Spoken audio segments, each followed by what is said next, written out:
someone else. Will you put that in? That wouldn't be breaking any confidentiality. That would be very nice. Good morning. Welcome to the Board of Supervisors for our September 13, 2016 meeting. Can you please give us the roll call? Yes, sorry. Supervisor Foy. Now, which button do I push? No. Here. Supervisor Long. Here. Supervisor Bennett. Here. Supervisor Zaragoza. Here. Supervisor Parks. Here. And will the birthday girl please lead us in the Pledge of Allegiance?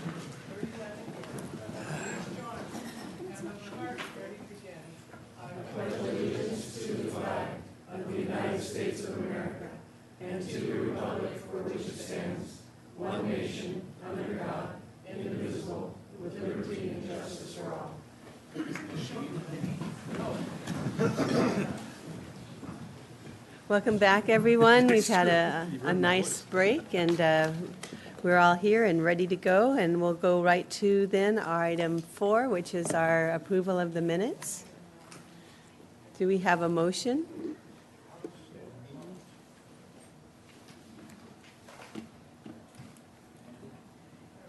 We have a motion and we have a second. If we could all please vote.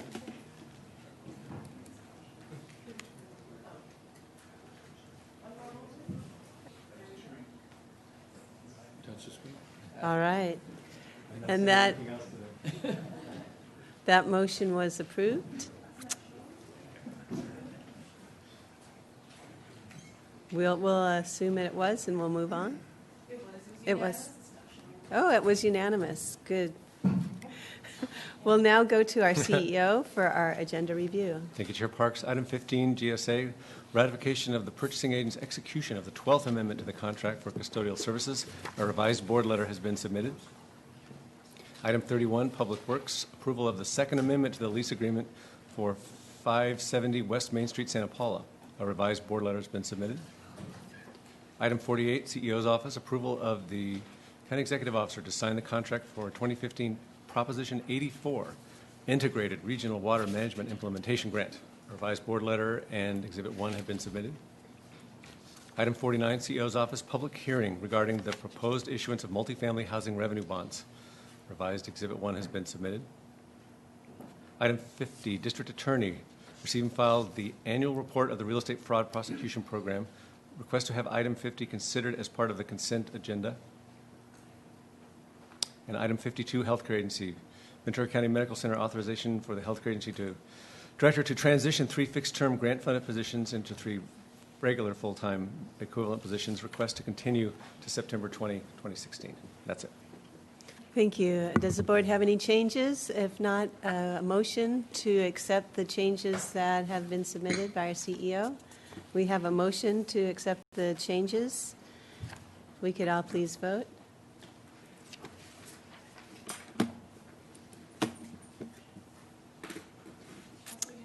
And that, too, is unanimous. So it's not going to show us on the screen. They're working on having the actual vote show, but in the meantime, we can announce. We'll trust. Okay. Our next item then on the agenda is our moment of inspiration. And I believe we have, please come on up to the podium. We have Charmaine Buhner is the president-elect of Ventura County. Yes, Ventura County Legal Aid. Welcome. Ventura County Legal Aid, VCLA, is celebrating 20 years and the 2016 opening of a free legal clinic at the Ventura County Law Library. VCLA is a free legal clinic run with the help of talented volunteers who donate their time and expertise to provide free legal advice to those who qualify based on income. Ms. Buhner is an assistant county counsel for the County of Ventura and recipient of the 2016 Holly Spivak Award, presented by the Women Lawyers of Ventura County. Congratulations on the award. Thank you for coming here this morning, letting us know about this great service. Thank you, Supervisor Parks. Good morning, Supervisors, Mr. Powers, Mr. Berg, and to you, Mr. Walker, and the Honorable Clerk of the Board. Supervisor Parks did such a wonderful job of introducing me. I would like to then turn and introduce the people who are here with me today, all of whom have been an integral part to the success of Ventura County Legal Aid. We have David Shane, who is a founding member, and we will hear from him in a moment about the traditional work of legal aid. We have Cesar Libanati, who is the current attorney manager for our direct representation program. We have Dolly Knight, who is the executive director of the Ventura County Law Library, and one of our volunteer attorneys, Christopher Beck, who is an attorney with the Ventura City Housing Authority. This February, as Supervisor Parks mentioned, we opened a free legal clinic at the Ventura County Law Library. It's a walk-in basis only clinic. We never know what kind of client is going to present themselves. And earlier this spring, a young woman came in with a toddler in tow. After screening, we paired her with Mr. Beck, and she's given permission for us to share her story. She was beaten, stabbed, and thrown out of a moving vehicle and left for dead by the father of her child, who, fortunately, is in prison. And though her physical wounds healed, she was being further victimized by a lawsuit brought by the paternal grandparents of her child, who were suing her for full custody. They had a very aggressive attorney. She had no resources, and she had no idea what to do.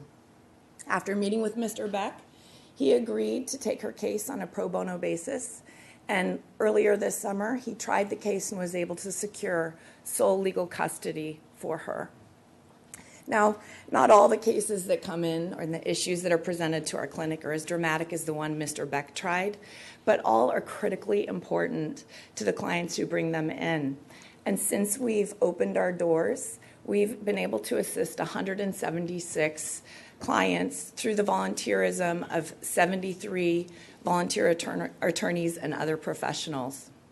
Now, fortunately, the way that this clinic came together was when we met with Dolly Knight, who is as I said, the executive director of the law library. And that's really been just a critical piece because of the location of the library. And I'd like to bring Dolly up to say just a word about how it's benefited the library. Supervisors, good morning. Thank you so much for having us. We are thrilled to host the legal clinic at the law library. We've been extremely fortunate to have the attorneys available to our patrons.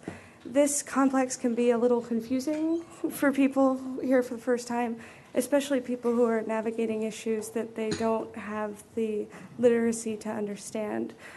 We find a real lack of knowledge has impeded people from being able to seek justice, and it's really important to us to be able to welcome them into the library and say, we have the clinic, we have attorneys here who will guide you and give you information and fill in a gap where we provide resources, but we can't provide that kind of information. So the attorneys have been able to do that, and we're very, very fortunate that Charmaine and Mark Kerwin, who couldn't be here today, were instrumental in making the clinic happen. Thank you, Dolly. So the clinic is really just a very recent phenomenon. Legal aid, as Supervisor Parks said, has been around for 20 years, and someone here today has been with legal aid for that time, and I thought it would be wonderful if you'd come up and give you a little bit of a historical overview of all the services that legal aid has offered over the years. And so, Mr. Shane, would you come up? No pressure. Thank you, Charmaine. Good morning, everyone. It's my pleasure to be here. About 20 years ago, I was president of the Ventura County Bar Association, and a number of us got together and sat down and really recognized the need for legal services in this county, that people are just not able to afford legal help. The Legal Services Corporation had defunded legal services to a great extent, and the need was very real. So a number of us got together and before the end of 1996 put together really a fledgling group, which we called the VLSP, Volunteer Lawyers Services Program. And it was a unique program in that it was staffed by retired attorneys. There were, I don't know how many we had at the beginning, 7 or 8. And what they would do is they would be in the bar office on a regular basis and would take phone calls from prospective clients, either helping them directly or, in many cases, finding attorneys to provide ongoing representation.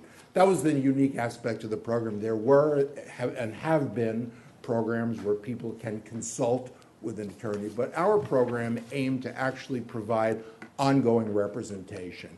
And I think we were successful in doing that. Obviously, there was much more need than there were available attorneys, and I think that's remained the case. But over the years, the program has remained intact. We've received funding from local law firms, local lawyers, foundations. But we're very proud of what we've accomplished, and the fact that Charmaine and Mark have expanded this to the clinic for consultation is of course, a wonderful addition. So I think, again, we're very pleased that we've at least been able to make a contribution to access to justice for Ventura County citizens, and we feel very good about that. Before I go, let me just reiterate and invite all of you to the annual Ventura County Bar Association dinner on November 19th. It's going to be at the Embassy Suites, and proceeds go to benefit Ventura County Legal Aid. All right. Thank you very much. Thank you. Well, thank you so much for presenting this. It is wonderful that it's pretty expensive to get an attorney, so it's wonderful that you provide that services for free for those who can't afford it, and particularly when you have victims, too. It's a wonderful service. So thank you so much. It's great to see the collaboration with the library, too. Madam Chair? Yes. Could I just ask quickly, I may have missed it, are there specific hours for the library clinic piece? Yeah. Currently, we hope to expand, but currently the clinic is open on the first and third Tuesday of the month from 4 to 7 p.m. Okay. We're going for a weekly opening, but right now we're just getting off the ground. What a wonderful service. Isn't Thank you it? And so to donate much. your time like that. Yeah. Thank That you. is wonderful. Thank you. Thank you for Yeah, I hearing think the us. Makes county sense. keeps her pretty busy, and on top of Yeah, that, but I think so. you know, it's just great to see this kind of situation where people find a need and a care, and people step up. You know, a lot of times people say, "Well, government's got to step up," but you see it just people just donating their time, and a lot of law firms donating money because they care about the community and they care about the people. This is just really great. Thank you. Thank you. Well, it keeps our country great that we have justice, access for all, so thank you so much. Thank you. I just have to say, this is a great moment of inspiration in that it was both inspiring, but I think it did remind and inform a lot of people about what's going on, what you're doing, so that unfortunately it may mean even more people come your way, fortunately and unfortunately in terms of workload and stuff, but this is really good information, and We'll take them. but really Yes. appreciate you guys being there. Yeah. Thank you very much.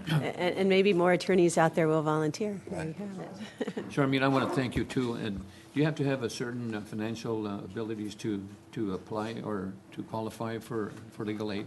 Yes, thank you for asking that too. We income qualify our applicants based on the Health and Safety Code guidelines for low income.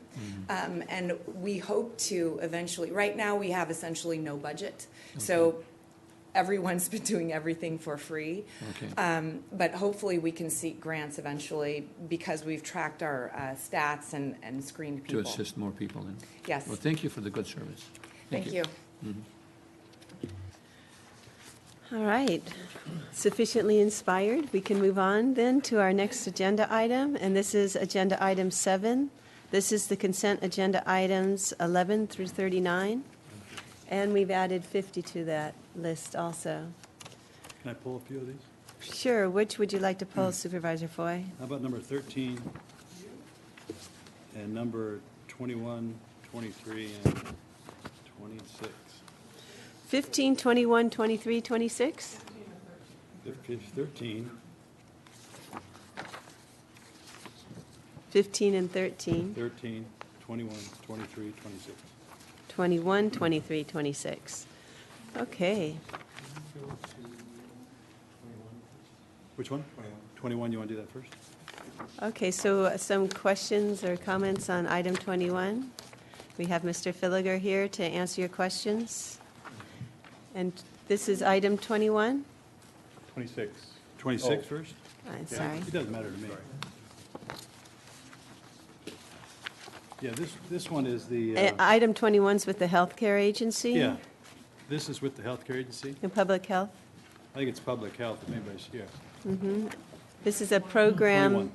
Can you do for 21? asthma education pilot program with Gold Coast. Yeah. I guess what I'm asking is, Morning. Well, there's no, good morning. We understand the need for asthma and all that kind of, I'm just looking at, when you look at a whole county, and you look at what's going on for $49,000, what are you really going to do with $49,000 that is really going to have any impact? Sometimes I look at these programs and we got to do something, so we spend a little money, and we don't really make an impact versus if we say we're going to take 4 of the little abouts of money and we put it to something and put it together and really have an impact. Maybe I'm missing out exactly what you're doing. I'm just curious what you're trying to accomplish. All right, how good you're going morning. to accomplish it. I'm happy to answer that. Good morning, Roberto Vargas, Public Health Director. Good morning, board members, Mr. Powers.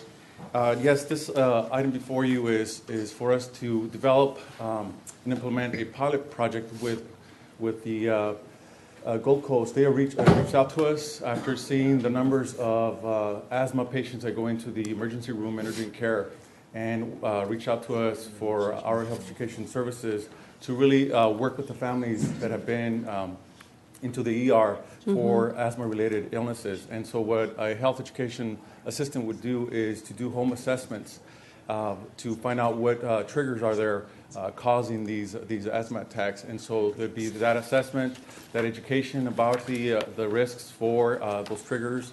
And also there's in the budget, even though it is small and it is pilot, it would be to help with some of the cleaning items and doing other changes in the home environment, so to again alleviate the risk for the triggers. Right, okay. So you're going to, in sense, you're going to go after, and people who come in, you're going to identify who came into emergency, and then you're going to go and talk to them specifically and try to make sure that they're, whatever they're doing in the home is that's triggering this, that's what it's, so it's not really a whole county, it's just very targeted in those situations. It's very targeted, Because yes. are you seeing something that, I'm getting asthma, I'm coming back 6 times to the emergency room, is that what you're doing, or is it the one-time person?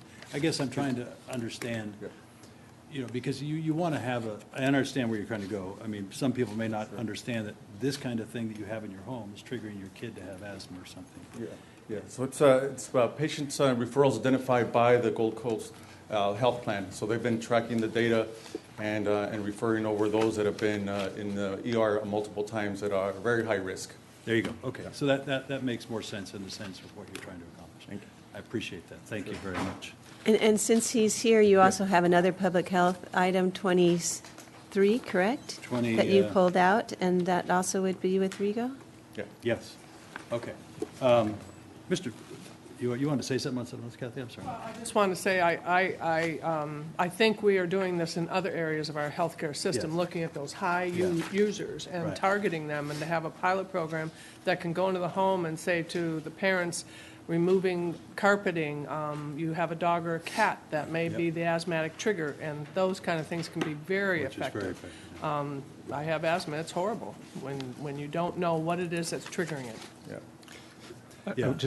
To that point, the whole person care project that's been applied for, that's based entirely on the high utilizers countywide. Yeah, So it's yeah, very which consistent. is what I wanted to see, is we're not doing this across the board. We're really going after those. Because then I think you can make, and somebody says out of $50,000 we do, we really had a big impact because we just stopped $300,000 easily of that, and plus we changed somebody's life. That's right. And I think that's excellent, and I'm glad to hear. Yeah. And we'll be tracking outcomes, yes. Yeah, and that's great.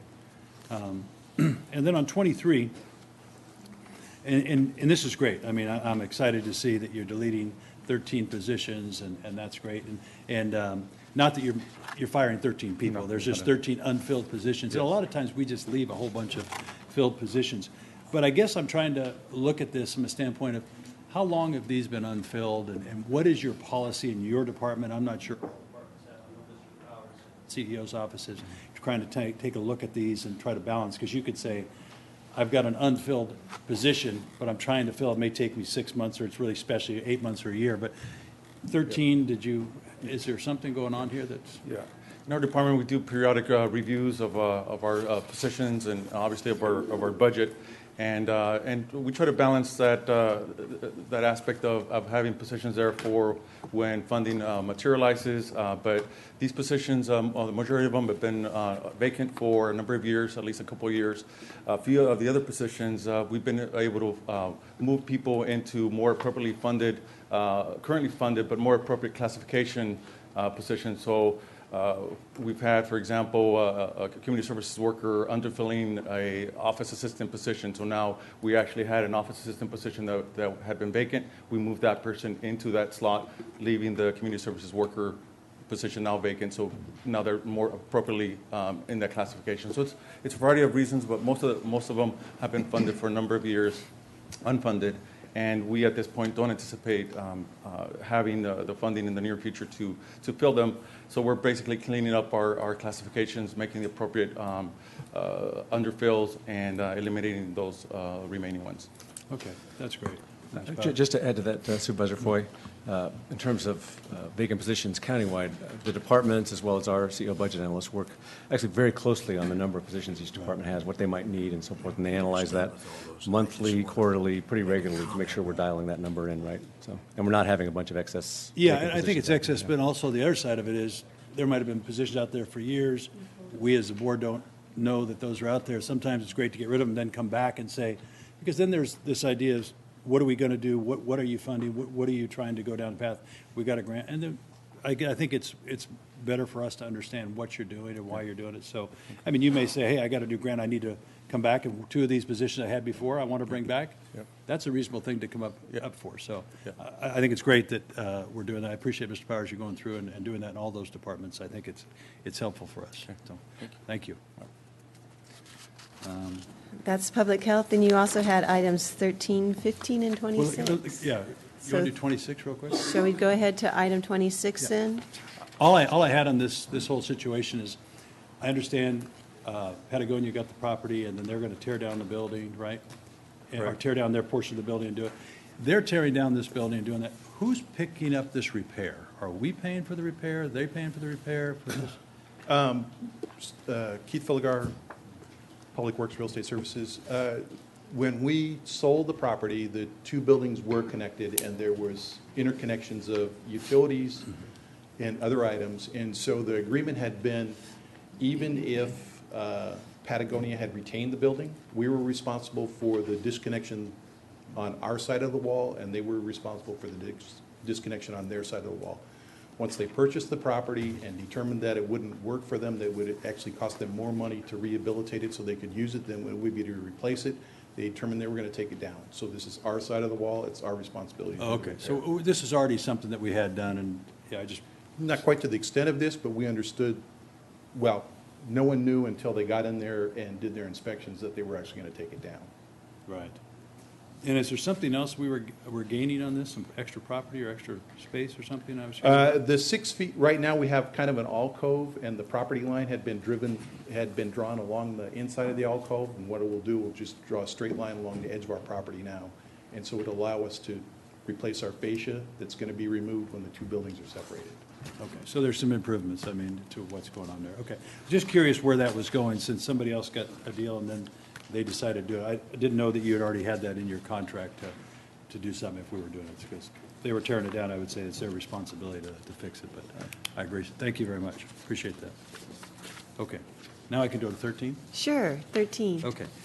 13 is, we understand this is the Boys and Girls Club situation, and I guess this was not something that I was in favor for anyway and doing it, and I guess now what we're doing is we're kind of putting this perpetuation so it's automatic that we can just do this every year. I guess my only struggle again with this becomes, what happens if one of these clubs do a tremendous job and all of a sudden, Ms. Park says, I came in a lot of money and I want to give $1 million to this group, and they already have all this extra money and we're continuing, there's probably other places for this. So should this be in a perpetuation, or should it come back to the board on a regular basis and say, is this something we could do? And I guess that's what I'm thinking, because this is kind of. It is coming back before I know our it is board, now, correct? but I'm just saying, Yes. but it's also set up that it's automatic, that it can be paid in a regular basis. And so this is what I'm asking, because at what point do, some of these clubs, they still got their fundraising, they still do a good job trying to raise money and do this. And I guess I'm just curious that do we really want to have it where it's just automatic, it's this kind of a thing, it's not discussed every year? That's all I'm asking. I already understand it's already in place and it's going forward, because hopefully these other clubs are going to find some other people that are going to do some other things besides us from the board. Excuse me. I would suggest that we have a CEO's office that is very diligent about coming to us when they go, hey, and just in terms of what they do with departments and everything else. So if in the remarkable event that one of these three clubs, which are the lowest funded, have the lowest community, sort of wealth associated with them, if in the unlikely event that they suddenly become really well-funded, I don't have any problem with the CEO's office bringing that to us, but I'm not sure that that the politics of people wanting to cite, call them out or cite this is necessarily worth that. These are the three lowest income clubs that we have. I don't see any scenario where they're going to coming into millions of dollars. I don't know So if she's that'd sitting be there my saying, okay, I didn't know I was looking at these on a regular basis, or I don't know if you were thinking about that, or. Yeah, Christy Madden, County Executive Office. I will point out that in the revision to the original agreement, there is a provision that the clubs have to submit to our office an accounting of their actual expenses and revenues and their budget for the subsequent year. So we are looking at those issues when the information is submitted. And in the event of a windfall, it would not be Okay, so there you go, right there. Yeah, So yeah, now there you're is a saying provision for something us to look at that. that you're willing to say, that in Correct. the event of a windfall could be a couple $100,000, that, because I'm sure Mr. Correct. Powers said there's a whole lot of places that extra $150,000 can go someplace. Right. And we do encourage the clubs to continue their fundraising activities. I would hope so. And you're right. I mean, they are the three clubs in disadvantaged communities in the county, and they are in very high need. But we do want to be cognizant of the fact that in the event that they do come into a big windfall and they, get a big donation, that we not take precious county resources. And to is it fill the that other gap. side of that too, where I was concerned, as we discussed this before, where all of a sudden we're getting an extra $150,000? We've noticed that they're not doing quite as much fundraising as they were before. They're depending on the county. We want to make sure Correct. that at that point we can say, hey, guys, you still have a responsibility too. I think Madam it's very Chair. important. Madam Chair, I think those $150,000 are well-spent dollars. As was mentioned before, they're the lowest funded clubs in the county, and they're really used to the max. In fact, over at Nyland, they're using those funds for additional after-school programs or different projects that they have there now, and it's money well used. And I don't think, as was mentioned before, that not unless somebody has a tremendous amount of money that's going to be given to those clubs, they're going to need that money on a yearly basis. It's money well spent. Nobody's saying it's not well spent. We're just saying what the reason understand. and do it. Because one of the problems is, I've seen a lot of these nonprofits, all of a sudden somebody starts giving and they back off on their, direct work, and that's what we want to keep them going. Because think it's they're like gonna I said, there's continue a lot of with other it. charities that could Yeah. use that money if somebody does well. So They're I gonna appreciate continue with the the conversation fundraising. on it, though. Thank you. Yes, thank you. I'd just say, I think we have the evaluation measurement tool in place, and certainly the CEO's office, and the board at every budget has an opportunity to reevaluate different programs and resources that are allocated. And I also think the Boys and Girls Club, although this is a significant funding for them, particularly for those that struggle not having that corporate support in their community because they just don't have that corporate presence. They are always fundraising. There's a fundraising event this morning with Santa Clara Valley Boys and Girls Club. So I think it's always open to board analysis. If I could, I think it's very appropriate to bring this up. We always want to be sensitive. I think that the more likely scenario is not that they over fundraise and we should be pulling back, but that they under fundraise and we wonder whether they're a viable ongoing operation. That's probably the bigger risk. Either way, we've got to keep our eye on this constantly. I appreciate you willing to say that too. I think that's good. And as I look at it, it does underscore the board's priority and where they want to have funding, and does do some real help in ensuring these kids end up in a better place in their life, that they have the extra push, both in education and socialization. So with that, you had one more item, if that answered your questions. And that was item number 15, and that's on custodial services. Oh, I'm wrong. Okay, was that it then? That's it then. Okay, so we have now discussed several items, and we have before us the consent agenda items 11 through 39, and with the addition of item 50.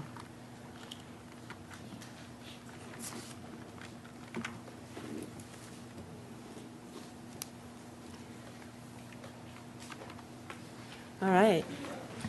Now half the room can leave, all the staff that were here for the consent items. And with that, we're going to go to our public comments. I have 2 public comment cards. We have Bill Hadries with Baker Hughes. Please come up, sir, followed by Deborah Pendry. Thank you. Good morning. Thank you for listening to me. My name is Bill Hadris, and I have worked in the energy industry for Baker Hughes for the last 20 years. My career started in Houston, and I started my family in Bakersfield, but now I've raised my family here in Ventura with my wife and 3 boys right by Ventura High School for the last 11 years. My children have all attended Loma Vista Elementary School. I have 1 currently at DATA, the De Anza Academy for Technology and Arts, and 2 attending Ventura High School.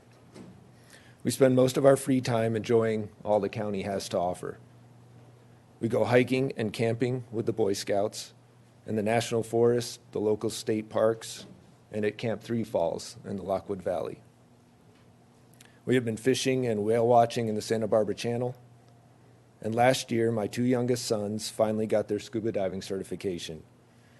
And the whole family explored the sea life around Anacapa Island. I have coached and refereed their AYSO soccer games, cheered them on at the fair's academic rodeo, and taken them to concerts to play bocce ball at the Limonera Ranch. We are members of the Ventura Center for Spiritual Living Church, the school's PTAs, the football boosters, Boy Scouts, and other organizations here in the city. I am grateful for the energy industry because it has brought me to this wonderful county and all these blessings to my life. 20 years ago, I never gave a second thought about where my food came from, where the gas came from that cooked the food on my stove, or that the lights would turn on when I flipped the switch. Now I see every day how many people, families, businesses, and lives depend on the energy industry, both directly and indirectly. I'm humbled to be a part of something that affects almost every aspect of our lives. I get to be a part of the solution to make it safe and affordable. Ventura County is blessed with an abundance of resources, and I am blessed to be living here in it. Thank you. Thank you. And this is one of several testimonials we receive on occasion from the oil industry. Thank you for that, and also for your being here, right, and enjoying the county as well as working in the same county. We're all fortunate to be here, I think, huh? We got kids at Loma Vista School also where your kids went. Right? Mm-hmm. And I've been to Camp 3 Falls. Thank you very much. Thank you for supporting me. Thank you. Our next speaker then is Deborah Pendry with the Ojai Valley Green Coalition. Good morning. Thank you. I am Deborah with the Ojai Valley Green Coalition. I'm here to ask for $50,000. Just kidding. There's a tough crowd there a minute ago. Sorry, everybody asked. Go ahead. Ojai Valley Green Coalition. I'm actually here to update the Board of Supervisors and viewers on the many activities happening in the Ojai Valley to conserve and preserve. First up, we have the Coastal Cleanup Day, which takes place every year on the 3rd Saturday of September. It's the nation's premier volunteer event focused on marine environment and offers a great way for students, neighbors, families, and service groups to join together and show community support for the stewarding of a shared resource, natural resource. The California Coastal Commission estimates that 80% of the debris on California beaches originates from inland and then washes to the ocean. Last year, Ventura County volunteers collected 10,475 pounds of trash and recyclables from our beaches and inland waterways. So this Saturday, September 17th, the Ojai Valley Green Coalition, in its 7th year representing the city of Ojai and the unincorporated Ojai Valley, will participate in this statewide, countywide, international-wide effort. So that's September 17th, 9 a.m. to noon. And we clean up the Ojai Creek running through Libby Park. And everyone that participates we clean up the litter, but we also tally it. And that's a really important component of this pickup, because that information is compiled and actually goes up to the international level, and that's used for legislation and policy around the world. And we've seen its effect on plastic bags, cigarette butts, things of that nature, which is a scourge of the earth right now. But for the Ojai Valley, we meet at the Libby Park Lower Tennis Court parking lot off South Montgomery Street in Ojai. So we encourage folks to come out to the many locations in Ventura County to participate, and you can visit vccoastcleanup.org to find the various locations that you can go to. So that's vccoastcleanup.org, and a shout out has to go out to EJ Harrison and Sons, because they support this event every year at no charge with the bins that we use. So then the coalition is in partnership with Santa Barbara-based Community Environmental Council, and we're running our 4th Solarize program, which is a community group purchasing program. It offers a substantial discount for folks to go solar. The program runs through October 31st, so if a person in the Ojai Valley has an interest, they can go to solarizeojai.org.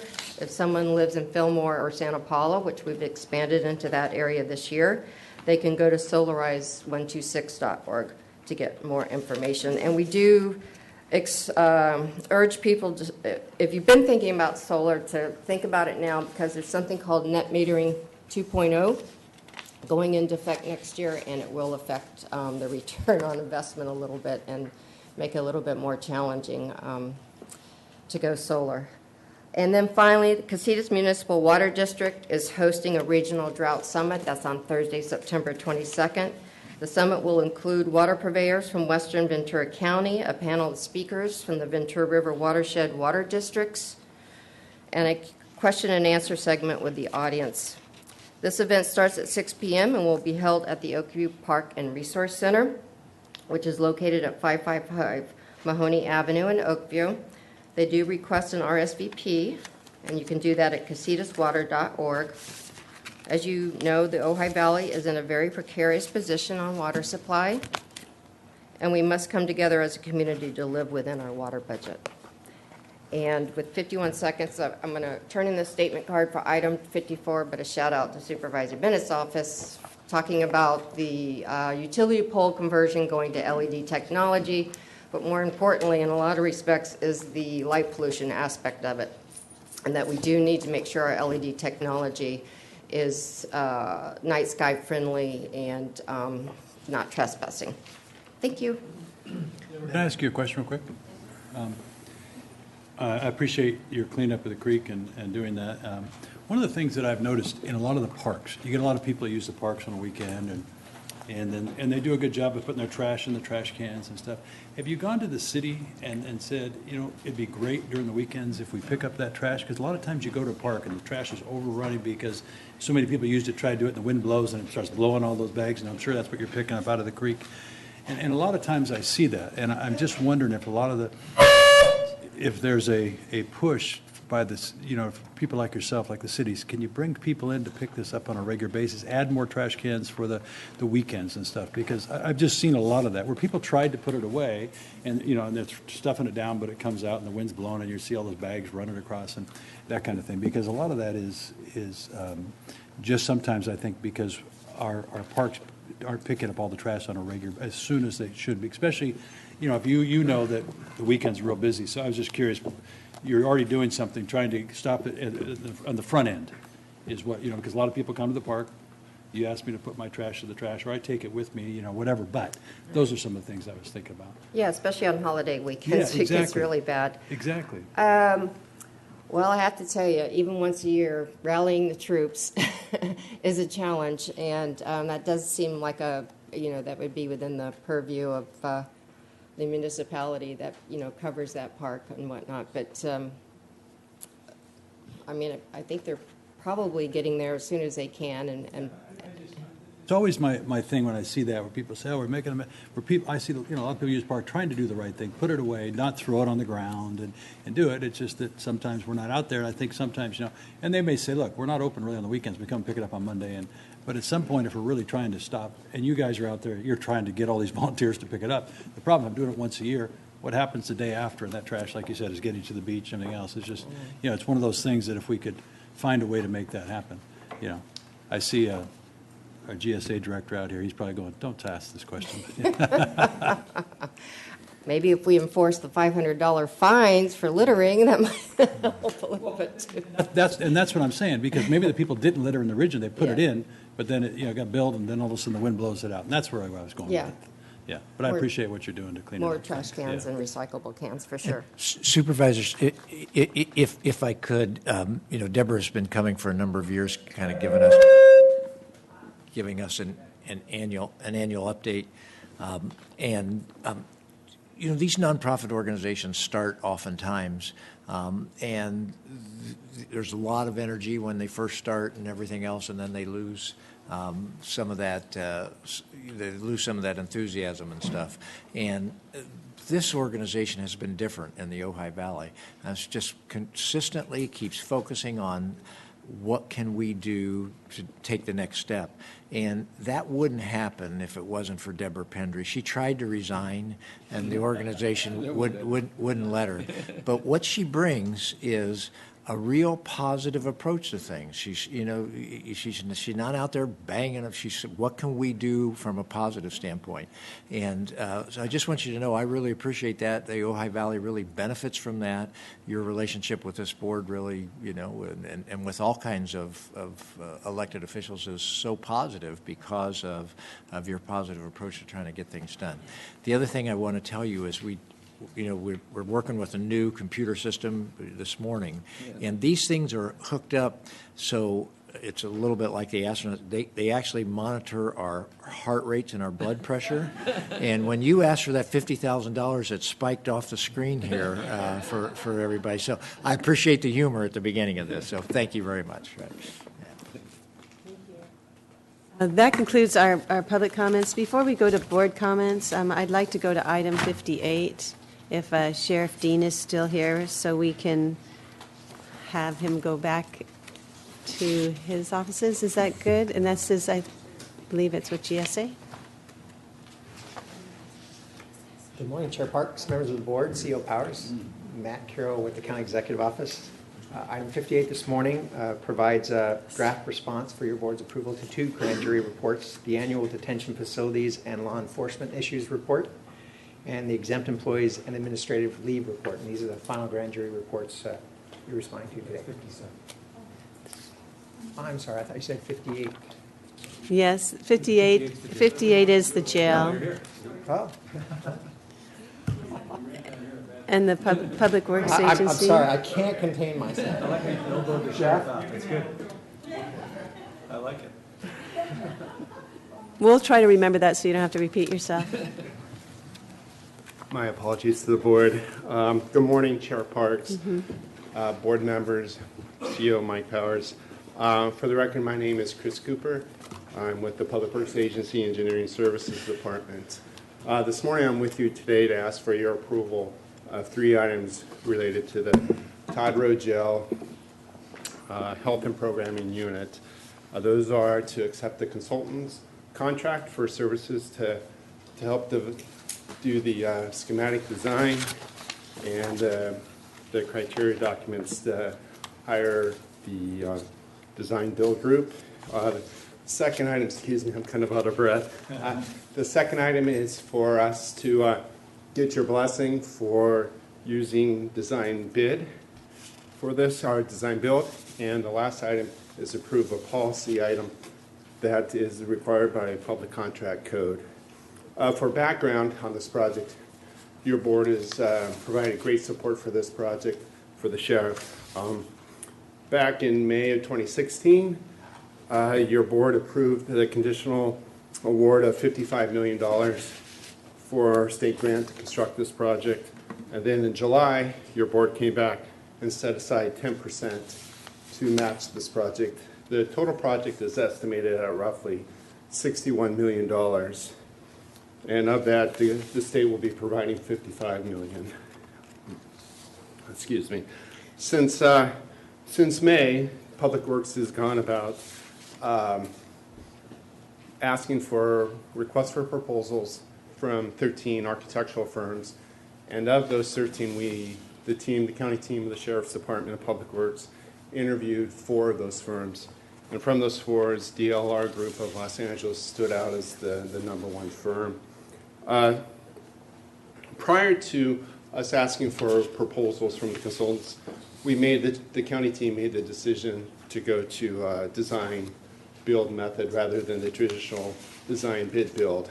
We chose that method in the respect that we felt that we could accelerate the schedule through designing the project in phases, through utility relocation, through other design requirements, and gives flexibility to the contractor.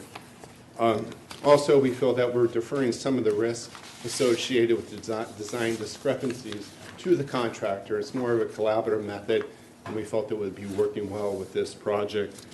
And then lastly, the public contract code has changed since previous design bid projects that we've done, and which requires us not to allow the contractors or consultants to assist us on providing the schematic design and procurement documents, and from them working with the design contractor. So the Public Works has been working on this, does it informally. We do not require consultants who assist us to work on the final design or with the contractor, but we're just formalizing this policy now. So our next steps, if you do approve these items today, would be to move forward with DLR Group, start the schematic design, and start building this. So with that, I'm here with Sheriff Dean and Commander Nelson of the jail, and they're here also to help assist in answering any questions you may have. Supervisor Long, did you have a question? I do have a question, somewhat related. As we did with the design build on the hospital, the process will be the design is developed and then the next steps with the selecting am I right? Design build contractor, procurement, construction administrator, okay.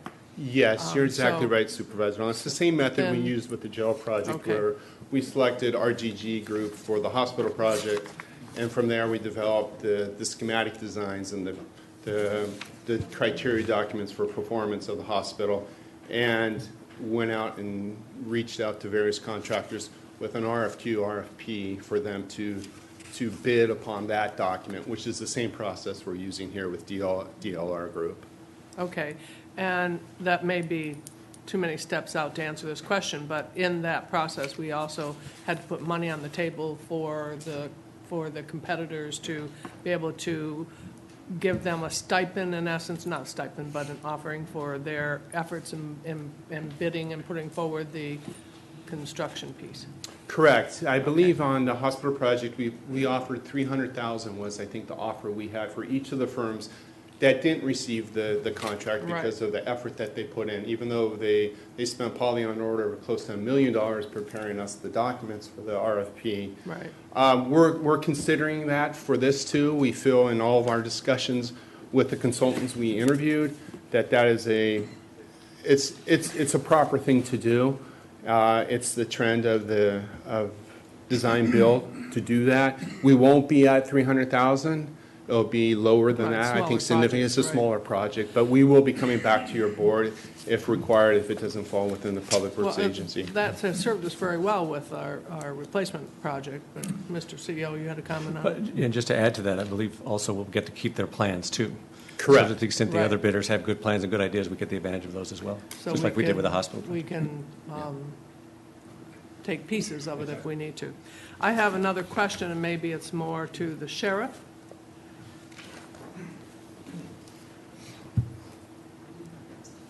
In relation to this project, there was a issue raised by the Santa Paula Council related to water.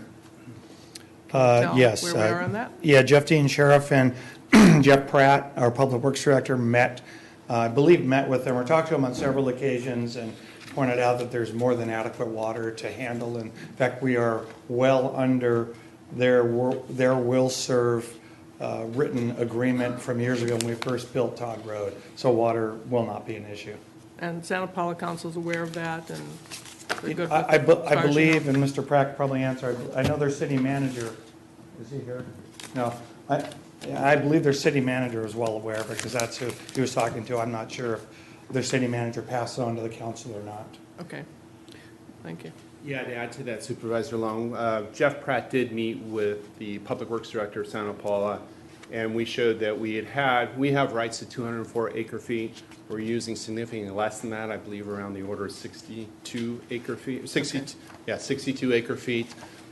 We showed that back in 1994, when the jail was originally established, that the sheriff had paid for roughly $1 million worth of improvements in capital for pipelines and also well, and contributions to, at that time, Santa Paula Waterworks, which has been acquired by the city of Santa Paula. So our directors made the city aware of that. County council's been assisting us, and we've done the background. And so we believe it's resolved, but I can follow up and determine if the council has.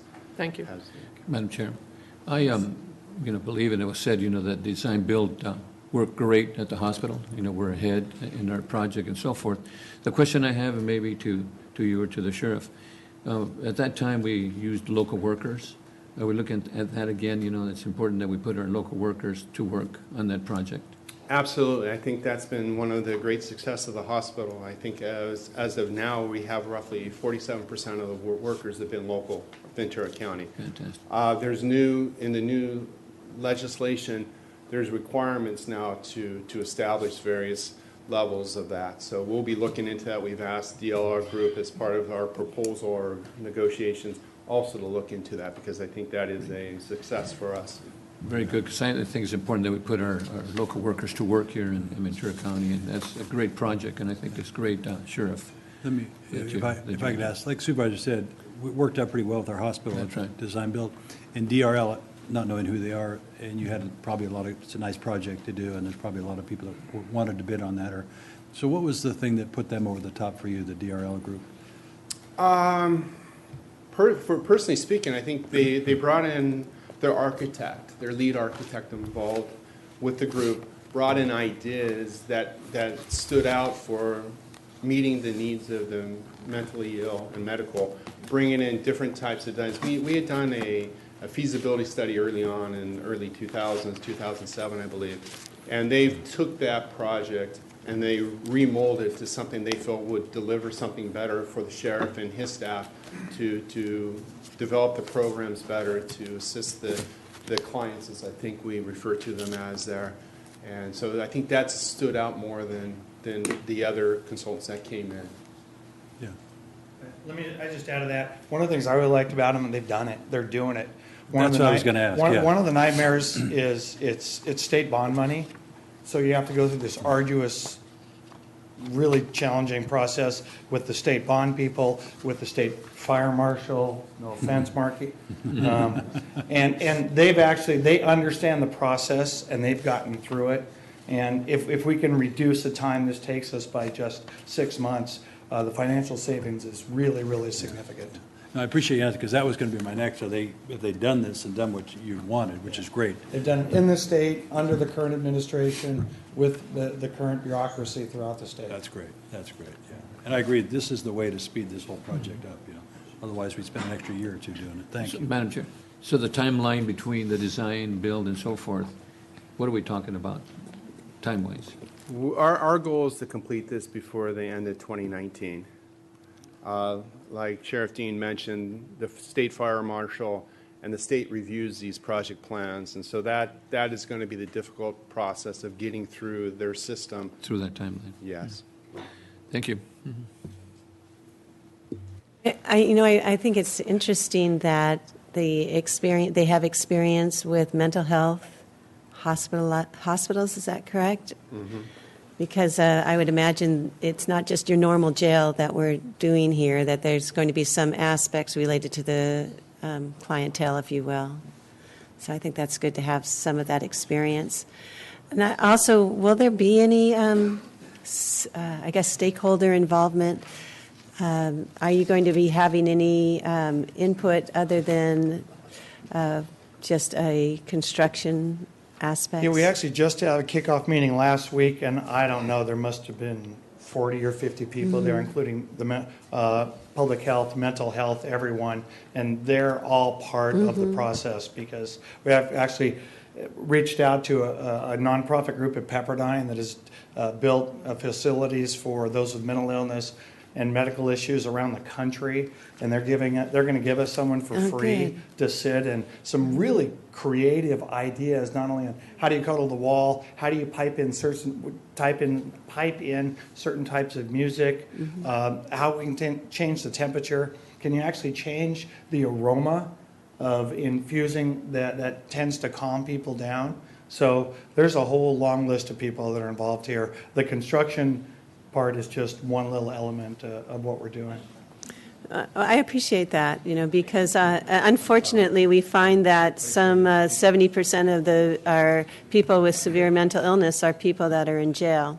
And to be able to, since we can't do enough about that, being able to provide much of an environment that will allow for treatment so that they can, get help for what their true underlying problem is. I think that's really significant. So I'm glad to hear that. I think it'll be state of the art as a model around the country when we're done. How about that? Good. Thank you. Which That's goes to show good information. why you needed to move that population out of the typical part of your jail. Oh yeah, it's a disservice to them. They have to be housed where they're being housed. Yeah, no question.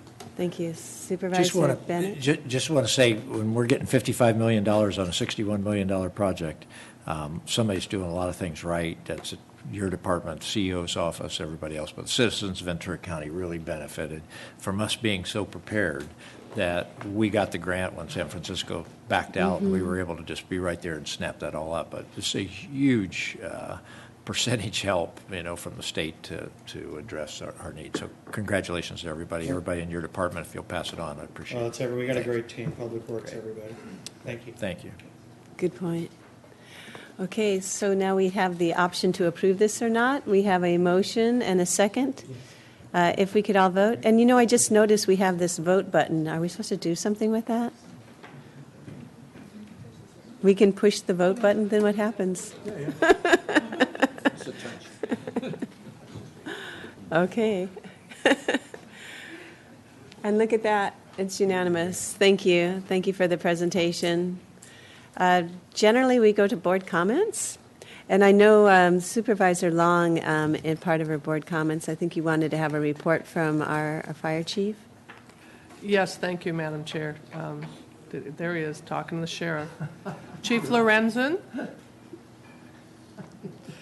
Just over our break, as the board's fully aware, there have been numerous fires that have been around the state, some getting a little too close to us, but in talking with the chief the other night, thought it would be a good to have him give us an update just on our firefighters who were deployed, kind of what he's seeing and whatever he can see in his crystal ball for the rest of this year, the fire season that's year-round, but certainly we know during the latter part of the year we tend to have higher risk. So, Chief. Great. Good morning, members of the board and Mr. Powers. And the timing's actually perfect. I think you caught me at halftime right now with our fire season. Yeah, it's very nice. We actually have a lull in the action. We have two large fires in the state right now. One is the Willard fire up in Lassen County, and the other is the Soberanas in Monterey, both of which we have members of our fire department at right now, though the numbers are low. Had you asked me 2 weeks ago, we actually had 103 Ventura County Fire Department personnel on fires throughout the state of California, and another 30 from within the county from Oxnard, Ventura City, Santa Paula, Fillmore fire departments. So it has been a busy summer. CAL FIRES showing right now the average over the last 5 years for fires year to date is about 3,700, and we are this year at 4,600 fires. Significant fire activity. I think the primary reason is really twofold. One is the drought that still is with us, and we know that here, especially in Ventura County, our fuel moistures are as low as they have ever been historically. And then we had those early season rains that brought a lot of grass, and that really is that ladder fuel that runs the fires right into the brush. So we are at the ready, and the one thing I really wanted to point out is when we have 103 Ventura County firefighter personnel outside of the county, our stations are fully staffed and ready for any incident here in the county. So we are never left with our back door open, so to speak. Last year, we went on 126 incidents and billed $8.8 million to the federal and state governments for our responses to fires. So all of our responses are fully reimbursed from federal and state agencies also. I mean, that's really in summary, and as you all know, our fire season here in Ventura County has not even hit yet. So we are anticipating and preparing for that. And one thing I can say is I always watch the nightly news and the weather, and when we see snows over the Rockies, that's usually a good indicator that we're going to start getting our Santa Ana east wind conditions here, which really provides us with our biggest challenges. But your Ventura County firefighters and your regional fire departments here are all ready to respond. Chief, we've been together a lot lately, different events, but you had mentioned at one of them, I believe, you were describing the fuel content, or I guess it's... Right, it was the live fuel moistures, and that was, I kind of alluded to that earlier. Right now, our live fuel moistures are at 46%. That's, if you were to oven dry some of our live brush out there, 46% of its current weight is water, and then the rest is the actual fuel.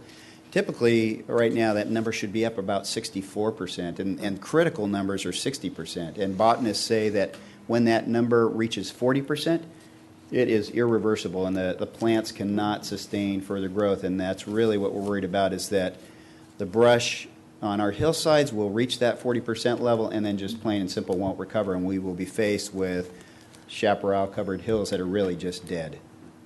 And we are seeing a lot of dying trees out in the open space. Oak trees that have been there for hundreds of years are now dying. You just realize how unprecedented it is. And just hearing this is one of the hottest years on Earth, right? It is, and the tree mortality the tree mortality across the state is beyond significant. And a lot of the efforts are really going right now to the conifers, and very little attention is being paid to our oak trees. But if you look at the back of Sulphur Mountain up in Supervisor Bennett's district, you can see it looks like there's about 40% mortality up there just in our oak trees.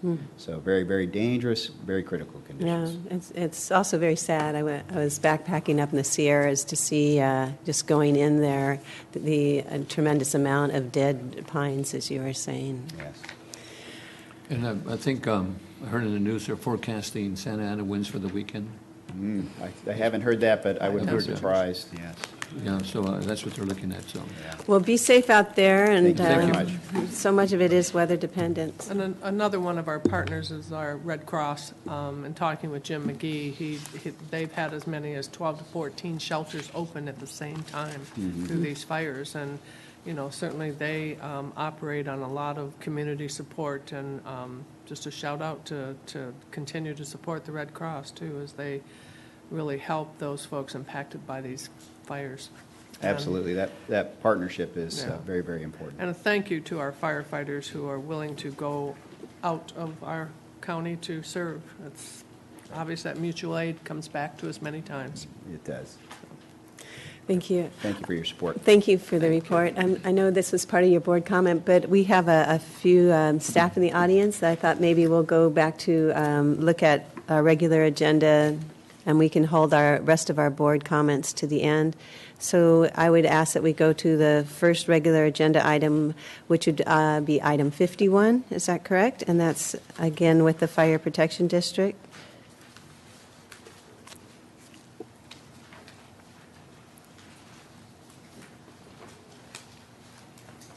Hello again.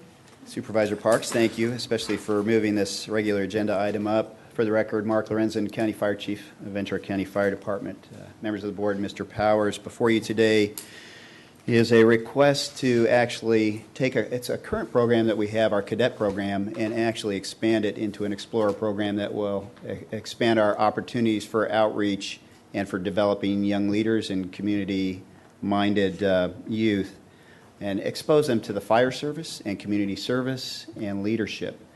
This is a program that many fire departments across the state have implemented in the past, and as we look to really expand our ability to reach out to the community and expose young men and women from across very diverse communities to what the fire service is and what community service is and service to the public is, this program really is the cornerstone for doing just that, is beginning that outreach at the very youngest levels at age 14, allowing people to participate through their high schools and work experience programs, and then actually after graduation to the age of 20, stay connected to the fire department, and hopefully we can transition them into college programs or even lifetime work experience with the Forest Service, CAL FIRE, and then hopefully the Ventura County Fire Protection District.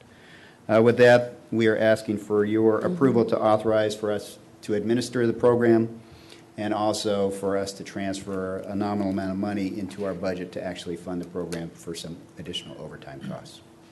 Any questions? Madam Chair, Chief, I think it's an excellent program that, as you mentioned, helps the kids, the youth to develop skills to succeed in life and so forth. I know Oxnard has both the police and fire.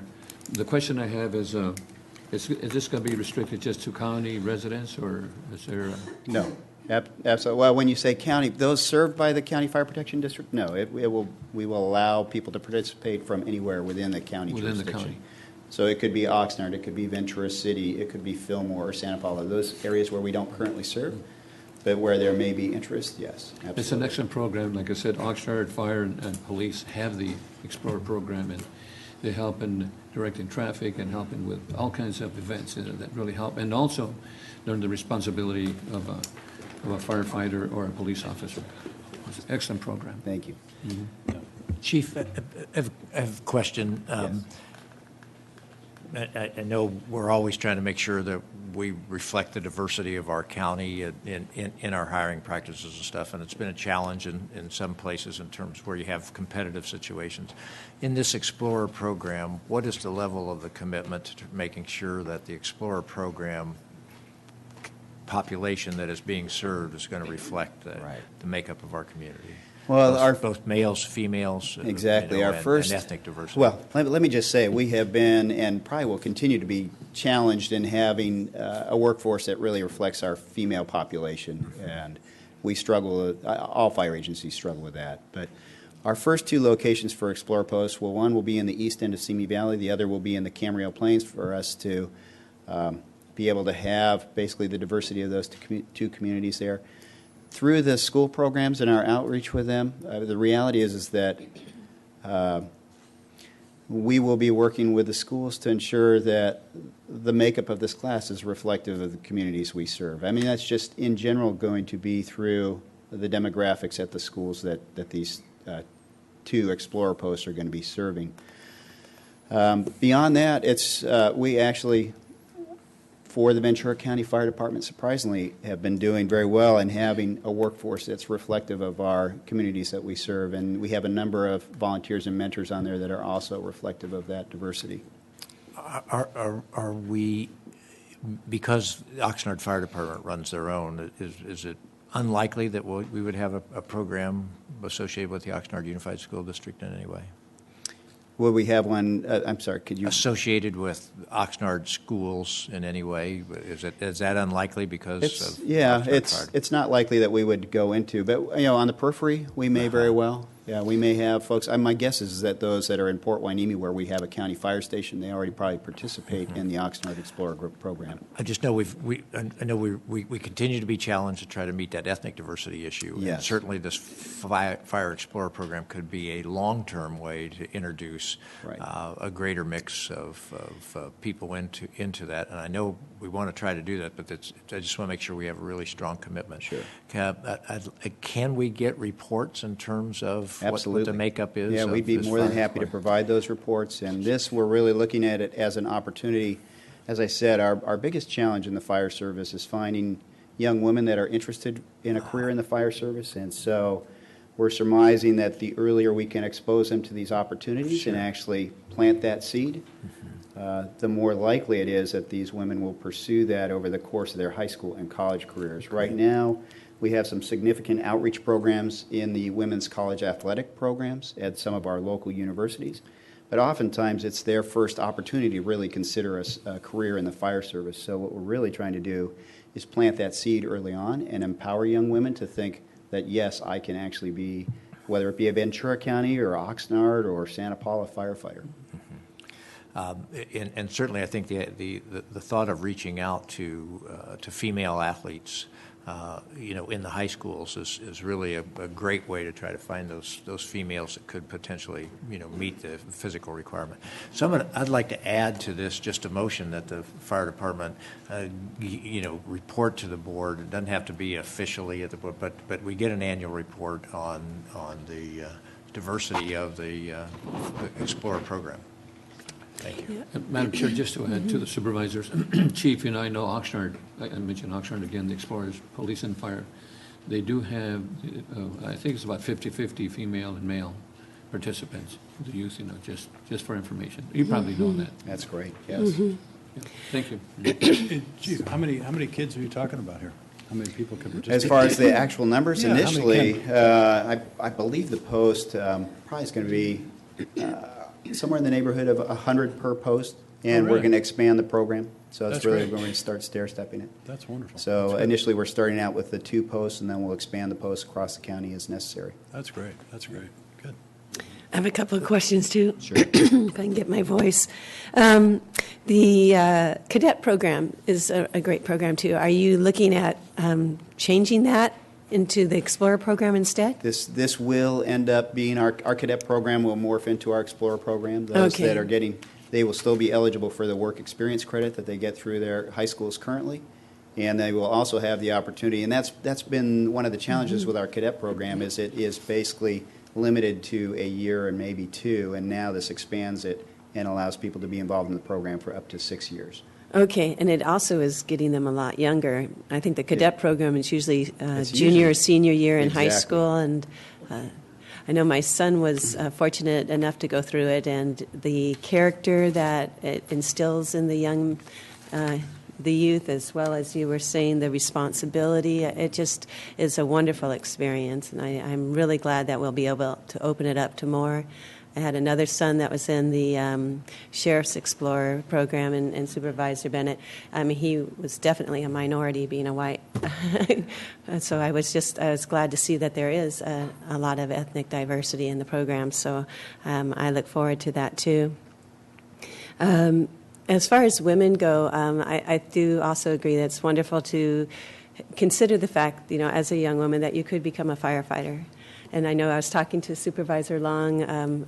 My goal, I'd love to see a women's fire station, because I think women have a hard time. You have to spend the night, and that I think it would be easier for women to have their own station, and I think that would just set such a great model across the state, if not the nation. So just putting that little seed in your mind there. And if we can ever get enough women, we could have our own women's fire station. And you know they will be performing well. All right. So with that, thank you for wanting to grow your program. I think it will be wonderful for the youth. We have a motion and a second, and if we could please all vote. To clarify, the motion is Oh, modified. and incorporating Supervisor Bennett's ask for a report back. It doesn't have to be Annual report. Yeah, it doesn't have to be at a Board of Supervisors meeting, but that we do receive an annual report that includes that.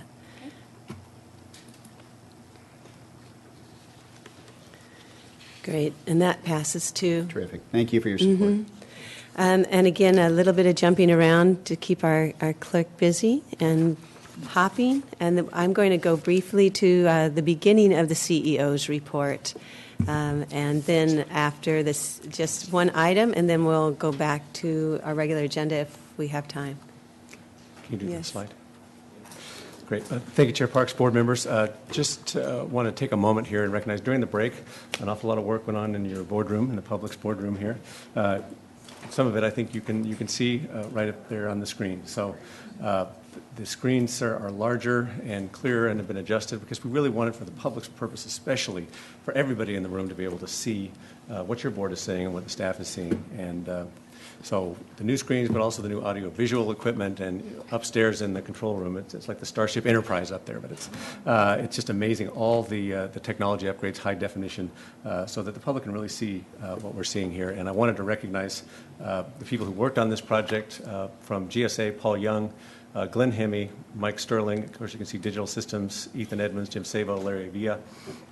And our ITSD Dream Team right down here in front, John Lynn, Steve Long, Tony Chan. Just thank you all for the work you did. It's really, it's very clear and sharp, and I think it came out great. So we just appreciate it on behalf of the public. So thank you. For those that are here, could you please stand up and Yes, we can absolutely. give you an applause? Thank you. Thank you.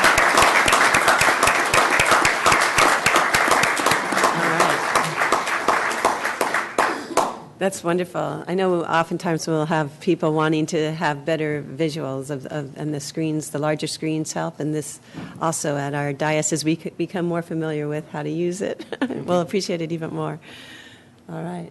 Thank you. So we'll continue the CEO's report, but how about we go back to the regular agenda again and go to item 53, and sorry to be jumping around so much, and we'll see how much we can cover before we go to our time certains. And this is the Human Services Agency and Mr. Zimmerman. Yeah, good morning, Chair Parks, members of the board, Mr. Powers. For the record, Barry Zimmerman, Director of the Human Services Agency. What I have before you today here is a recommendation to receive a grant from HUD and to establish a position associated with that grant. As you may know, over the past year, we have been working with the HMIS system on homeless services throughout the community of establishing the Pathways to Home or Coordinated Entry system, and that's been a technology effort in establishing and configuring the system and rolling it out and training the community on how to use the system. This grant now, as we receive this grant, will allow us to have a person who will help facilitate the case management and operation of that system throughout 14 different providers and 85 different community programs. And so that's what we have before you today. And this grant is anticipated to be renewed year over year.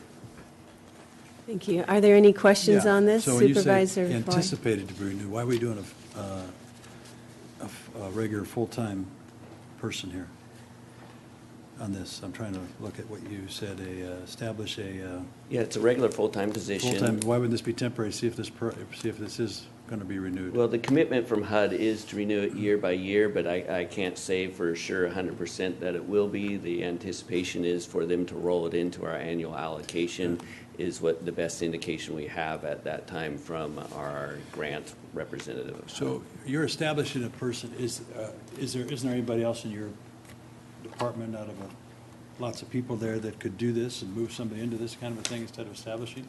No. Okay.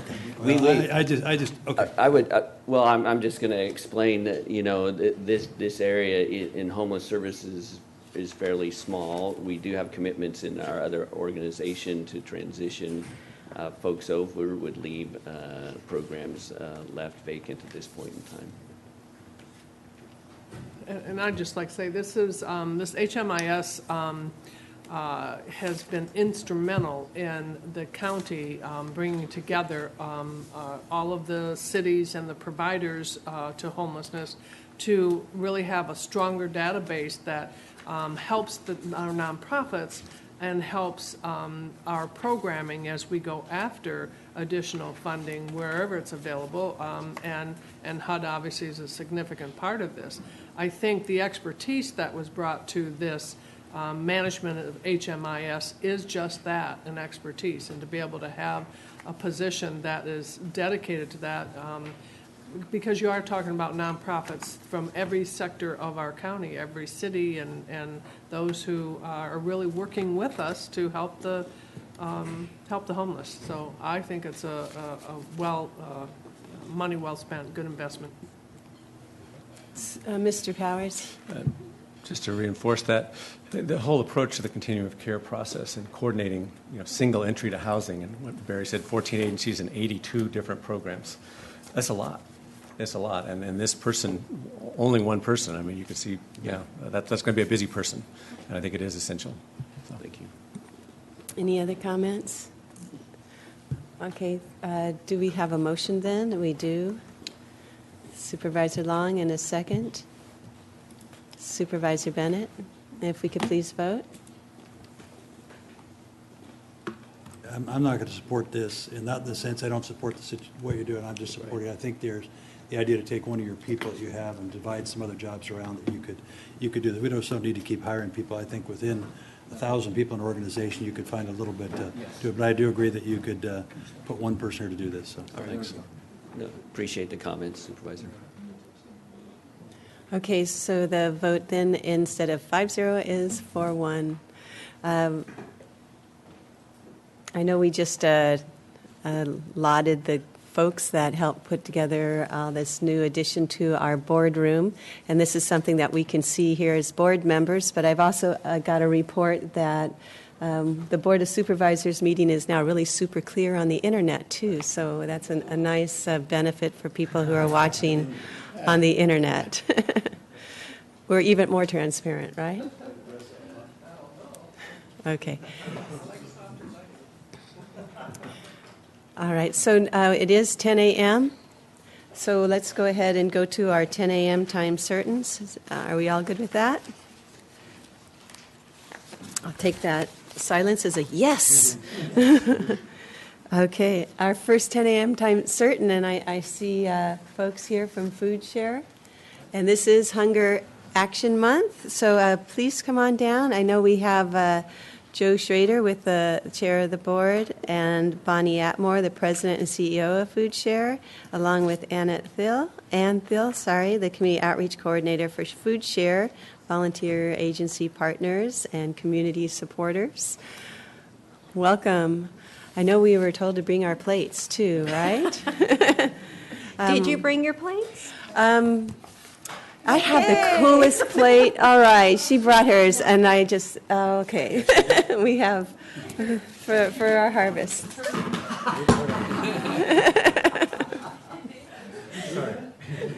She is good. You did draw the turkey, which makes me smile. Yes. You have a little fall festival thing going. Yes, and all that tryptophan, too. We have Hunger Action Month declaration, and I'm going to go ahead and read this resolution, and then I'll turn it over to you. And it states that whereas hunger and poverty are issues of grave concern in the United States, the state of California, and Ventura County, because the intake of nutritious food is essential to the growth and development of a healthy individual. And whereas Ventura County is committed to taking steps to raise awareness about the need to combat hunger in every part of our county and to provide additional resources to citizens in Ventura County.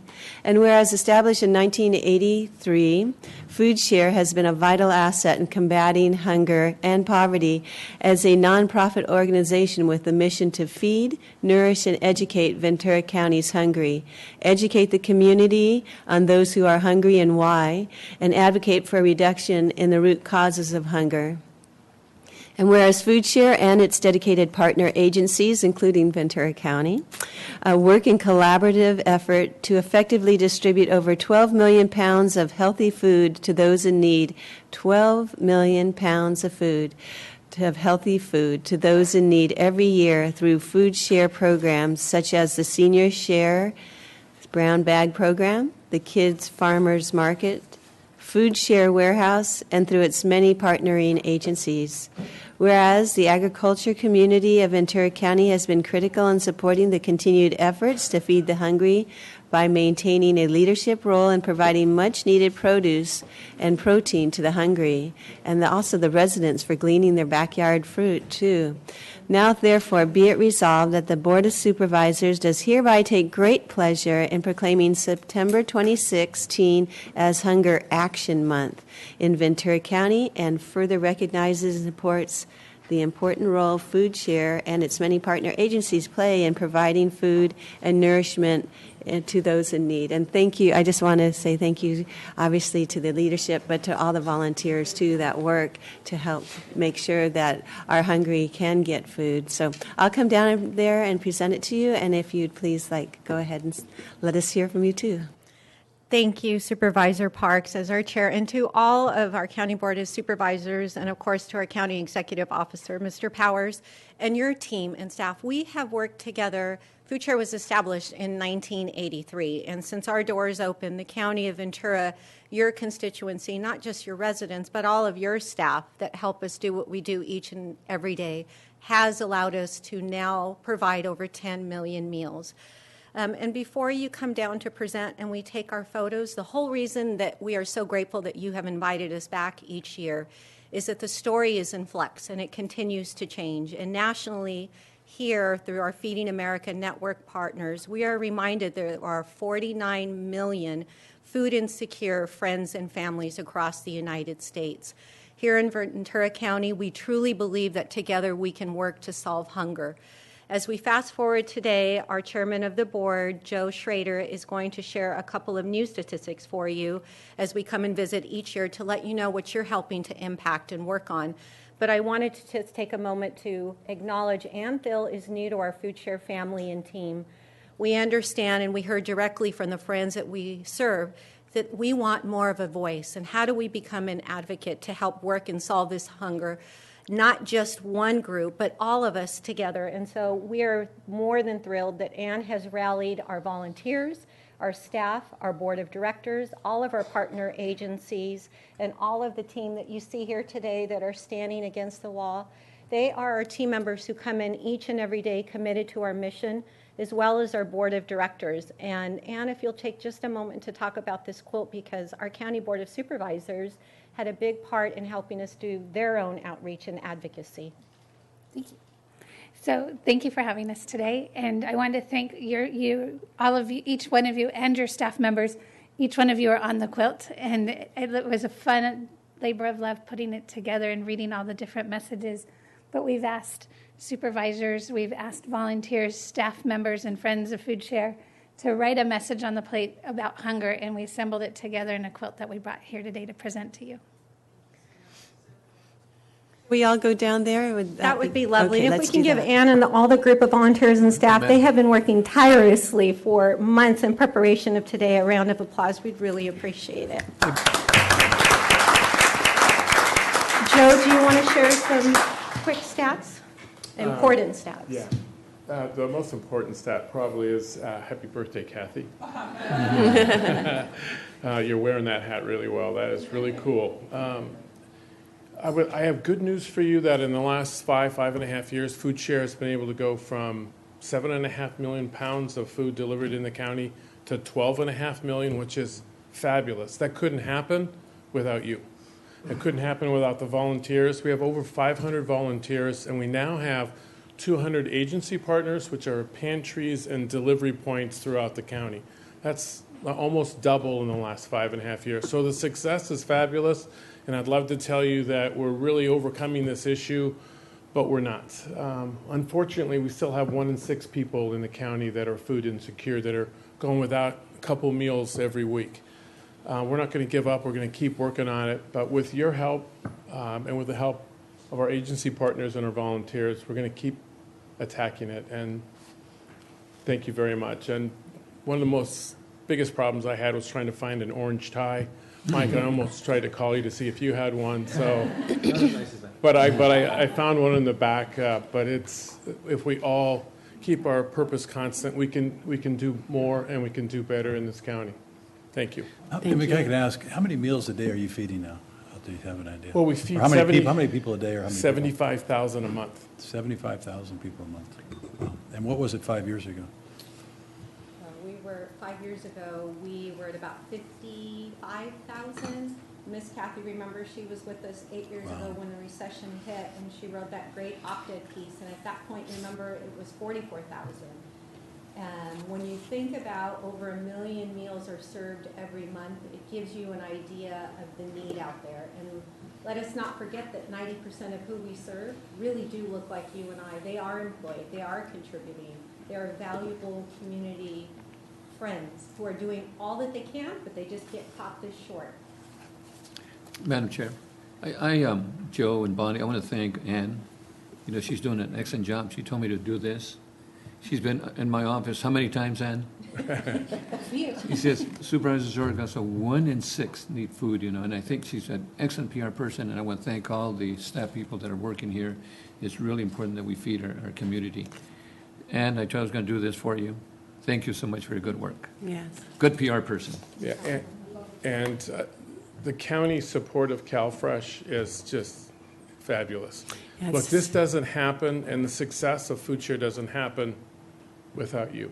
It really, it has to be Mike's leadership. It's been fantastic, and every supervisor here, it's kind of neat for, occasionally we can put politics aside and we can deal with this issue, and you've done that, and you've done that every year that I've been in this county, so congratulations. It is a great partnership that FoodShare can help us identify people who are definitely in need of some aid. So that's a really good partnership. And we're going to be going over to Nightlands to set up a little, you know, food share processing program. We have it there now, but we can expand it with Ann's help. Okay. So they'd like a photo of the supervisors and our plates, and we'll stand there. And you've got the quilt we can bring into the photo too. And Mr. Powers, would you please join us too? All right. So where shall we stand? So Steve, where shall we stand? Oh, the plate. Go for the plate.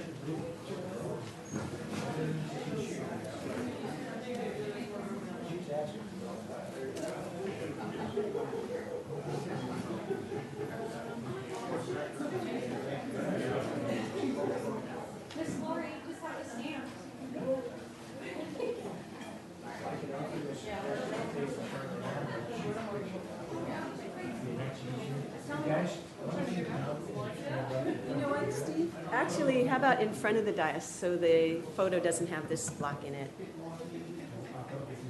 No, they can still come here, but let's.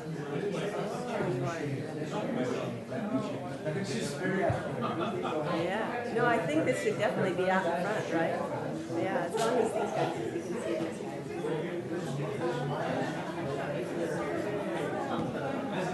Okay. Do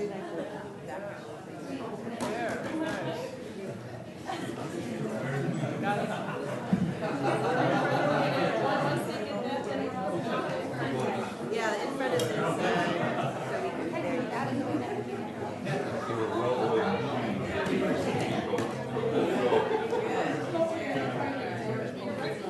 You there? Okay.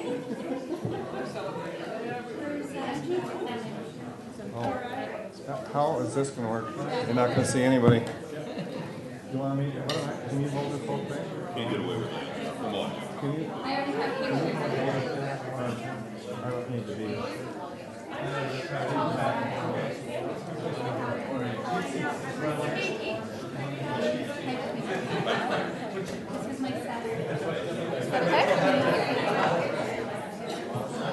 you go.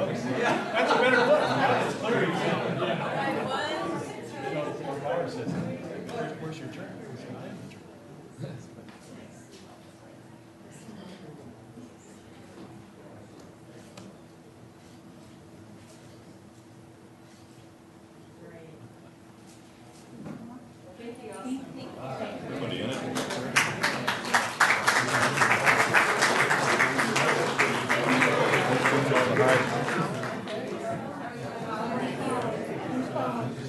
It's a good question, but I'll take it.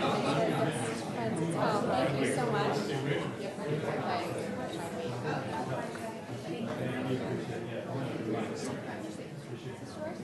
No, bond.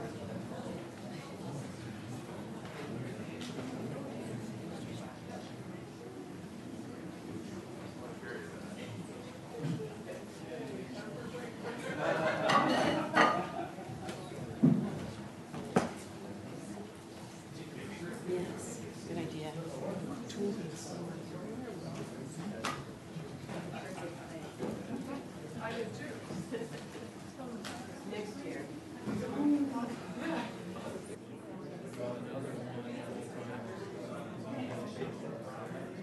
And they're full size. Okay, we're going to come back to our Board of Supervisors meeting, and we're going to go to our next 10 a.m. time certain. And this is a proclamation for Gold Coast Health Plan, 5-year anniversary. Great. I know we have Dale here, Dale Villani, if you'd like to come up. Ruth Watson, Chief Operating Officer. Patricia Moavi is the Chief Financial Officer, if you'd like to come up too.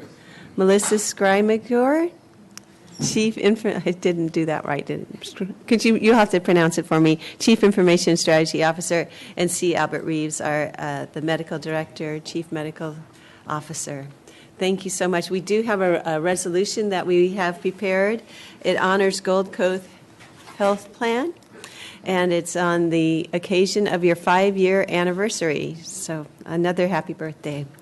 Whereas on June 2nd, 2009, the Ventura County Board of Supervisors approved implementation of the county organized healthcare system, and the Gold Coast Health Plan was registered as the assumed trade name for this newly created health plan and began operations on July 1st, 2011, with the State of California's Department of Healthcare Services serving as Gold Coast Health Plan's regulator. And whereas Ordinance 4481 established the Ventura County Medi-Cal Managed Care Commission as an independent oversight entity comprised of 11 members representing public and private providers as appointed by the Board of Supervisors. And whereas the plan operates with additional guidance from 2 committees, the Consumer Advisory Committee and the Provider Advisory Committee, established by County Ordinance 4409. And whereas the Consumer Advisory Committee represents those with chronic medical conditions and is comprised of members from the County Healthcare Agency and the County Human Services Agency, organizations advocating on behalf of foster children, Medi-Cal beneficiaries, persons with disabilities, persons with special needs, and seniors. And whereas the Provider Advisory Committee represents various constituencies that include allied health services, community clinics, county healthcare agencies, home health and hospice organizations, hospitals, long-term care facilities, non-physician medical practitioners, nurses, physicians, traditional and safety net providers, and whose mission is to improve the health of members through the provision of high-quality care and service, which is the goal for us all. Now, therefore, this resolution does hereby resolve that the Ventura County Board of Supervisors takes great pleasure in honoring Gold Coast Health Plan on the occasion of its 5-year anniversary and expresses great appreciation for the dedicated efforts of the plan to provide outstanding health care service to more than 207,000 Medi-Cal beneficiaries living in Ventura County. 207,000. And, you know, we were talking about the Gold Coast Health Plan and realizing with 207,000 people, compared to what we hear from, my office very rarely hears from anyone with concerns, but we did receive a letter at my office, and I just wanted to share a piece of it because we have found just some exemplary employees at Gold Coast, and one of them is Connie Harden. So I just wanted to comment and read one sentence out of this letter. Were it not for the persistent efforts of Connie Harden on our behalf, we would likely be facing massive unpayable medical bills. Her continued assuaging our concerns went a long way in making the process more bearable. And, you know, having excellent people working with Gold Coast really helps the constituencies throughout Ventura County. So we do appreciate the good work that you have done. And I want to bring down the resolution to you and hear some words, too. Well, thank you very much, Chair Parks and CEO Powers and the supervisors. It is a kind of a proud occasion for us. 5 years is, in terms of health plans, we're a fairly young plan. And so we've grown a lot in the 5 years that we've been in place. And, you know, we're also celebrating Medicare and Medicaid had a 50th anniversary. This is the 50th anniversary for the Medicaid program, too. And so the Medicare and Medicaid programs now serve 1 in 3 Americans. And the Affordable Care Act provided greater access to more folks here in Ventura County. So 207,000 members is a huge milestone. And the strength of our team is really what makes the difference. What we look forward to hearing each and every day are the good news stories like the one you read. It's great employees, it's people that are dedicated to advancing the mission and the program that really keeps us focused and energized. So we're excited, we're delighted to be here at the 5-year mark. We're looking forward to the 10-year mark, but we certainly appreciate the proclamation. All right. Well, congratulations. Thank you. Thank you so much for the good work. Thank you. I know it takes a lot to start something, right? Absolutely. And you have a very big thing, so congratulations. I'll present you with this resolution. Should we get a photo? Sure. Okay, Okay, right in the middle. Wonderful. You get around here on the other side? Are we good? You got it, Steve?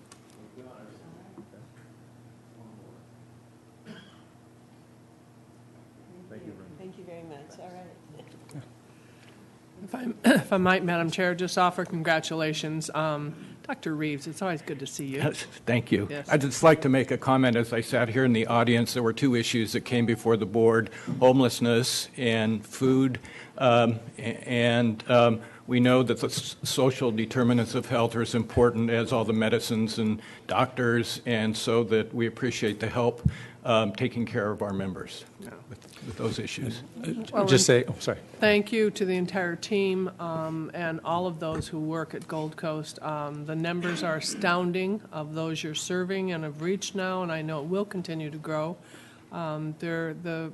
A core value in a community is to have a healthy community and health care for all and access for all. So thank you.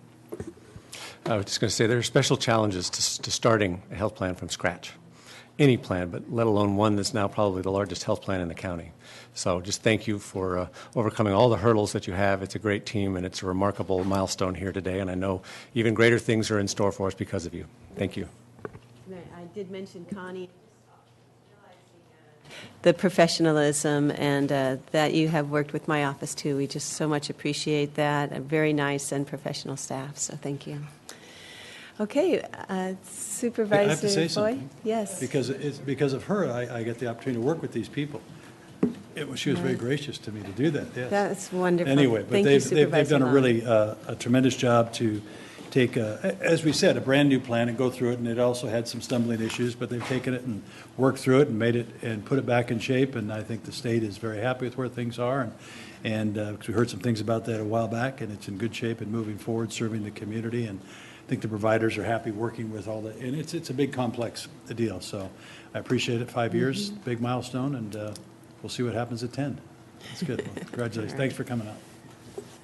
Thank you. And so now we'll go to our next 10 a.m. time certain. And this is a presentation that Supervisor Zaragoza is going to do. So I'm going to turn it over to you. Thank you, Madam Chair. I would like to call Robert Mireles up to the podium.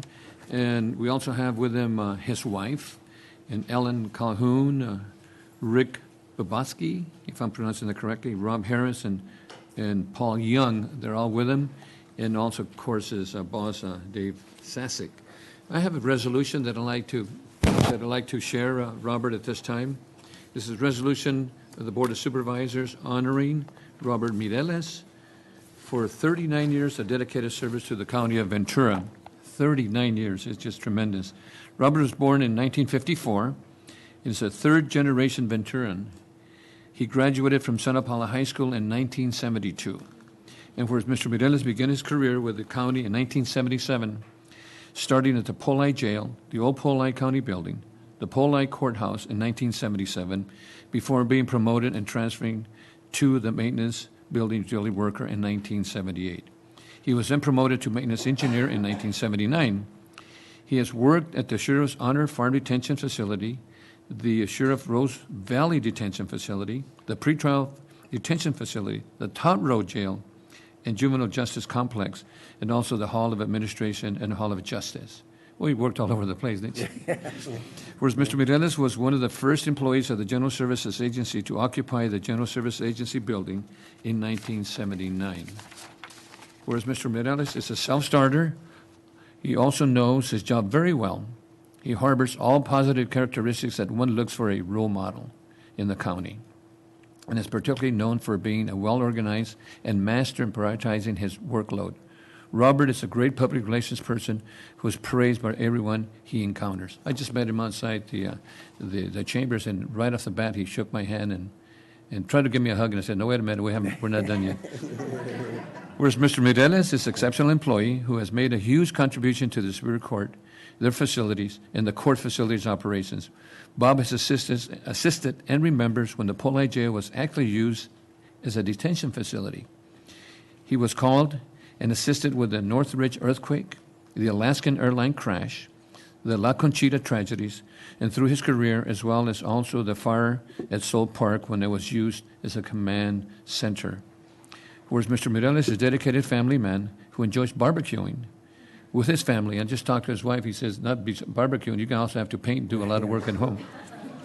And, of course, attending grandchildren's sporting events, and looks forward to traveling and relaxing with his wife, Vivian, of 40 years, and to spend a lot more time with his two children, Rebecca and James, and his grandchildren. Now, therefore, be resolved that the Ventura County Board of Supervisors takes great pleasure in honoring Robert Mireles for his 39 years of dedicated service to the County of Ventura General Services Agency, and wishes him a much joy, good health, and happiness in his well-earned retirement. Congratulations, and I'm going down to, do you have like to share a couple of words? Thank you.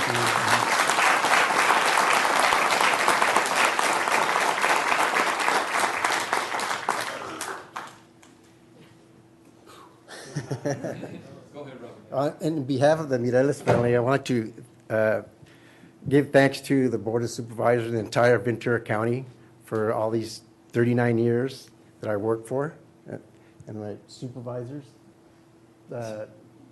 Paul Young, Alan, Rick, and Rob, and Leva, secretary. So I want to thank them all for these 39 years, and it made it real easy for me to work, because the entire county is wonderful people to work for. And the Superior Courts, it was Leonard Brown and Ty, working for them also, and Superior Courts are a wonderful department to work for, and it made it a lot easier for me to work for, because it's real nice. And that's all I got to say. Thank you. Thank you so much for your service, Mr. Powers. Thank you so much. All right, thank you. I was sharing with Robert earlier when I was out there that when I worked for the city of Oxnard, we had quite a few long-term employees, but not 30s and 40s. And my God, this is really a fine individual that has done a lot for the county of Ventura. Mr. Sasek, I know you're new. You want to share a couple of words on behalf of Mr. Mireles, or maybe his immediate supervisor? Well, I'll let his immediate supervisor speak, but I just want to wish him the best of luck. I got a few minutes to talk to him and his wife this morning, and I know they got some big plans with their grandchildren, and I just want to thank you on behalf of everyone here in the county, because your service touches all the county residents, everything that you've done for the last 39 years. Thank you. Thank you. And I think the most important person here is his wife, right? Vivian. Yes. Thank you, Vivian. And the immediate supervisor is soon. Here we go. You're the immediate supervisor. Yes, I am. Okay, excuse me. I guess it's I haven't been Bobby's supervisor for very long. I've been at the county for 10 years, and it's been the legend of Bobby up until now, and I've had the pleasure of being a supervisor for a short period of time, and I'm very sorry to see you go. You make being a supervisor very easy, so I definitely appreciate that, and I wish you all the best. Thank you very much. All right, thank you. We have somebody from the court system. I know you wanted to share something too. I'm not much of a speaker, so bear with me. My former boss was much better at this than I am. It's been a pleasure, and I can't say it any better than that, to have worked with Bob for the last 10 years. He's been just the most dedicated and loyal employee that I've ever seen, and I bless the day that GSA recommended him to us. So thank you, Bob. Thank you. It's been a pleasure. Thank you. Anybody else want to share? Well, thank you. I guess maybe photo time? Vivian?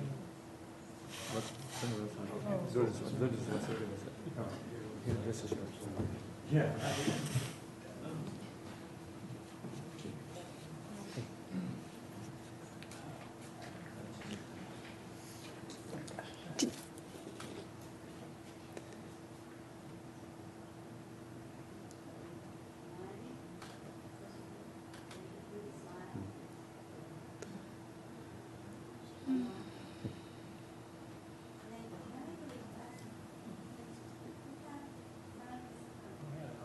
the employees coming up? Okay. Your buddies? Yeah, buddies.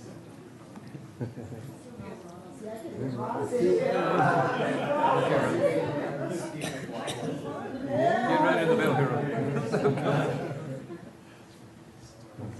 There we go. There we go.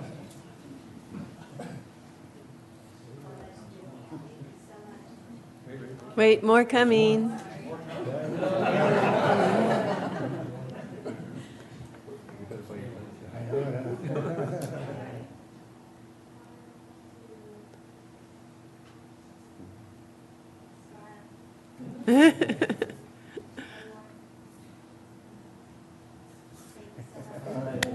Put your hands together.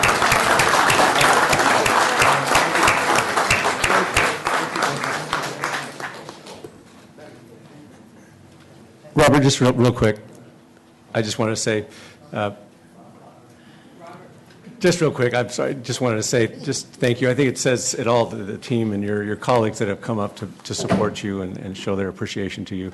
And thank you for 39 years of being a role model for all county employees here. And thank you to you and your family and your wife for helping dedicate those years of service to make our county better. So thank you very much. Congratulations. Thank you. Thank you, Robert. Thank you.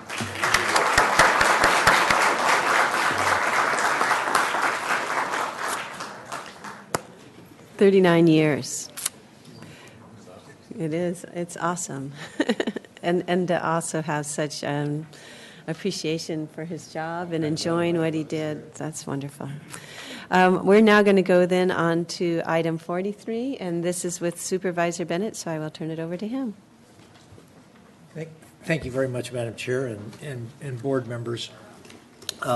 We have here in the audience Bill Schneider Jr., and that's William Snyder's son.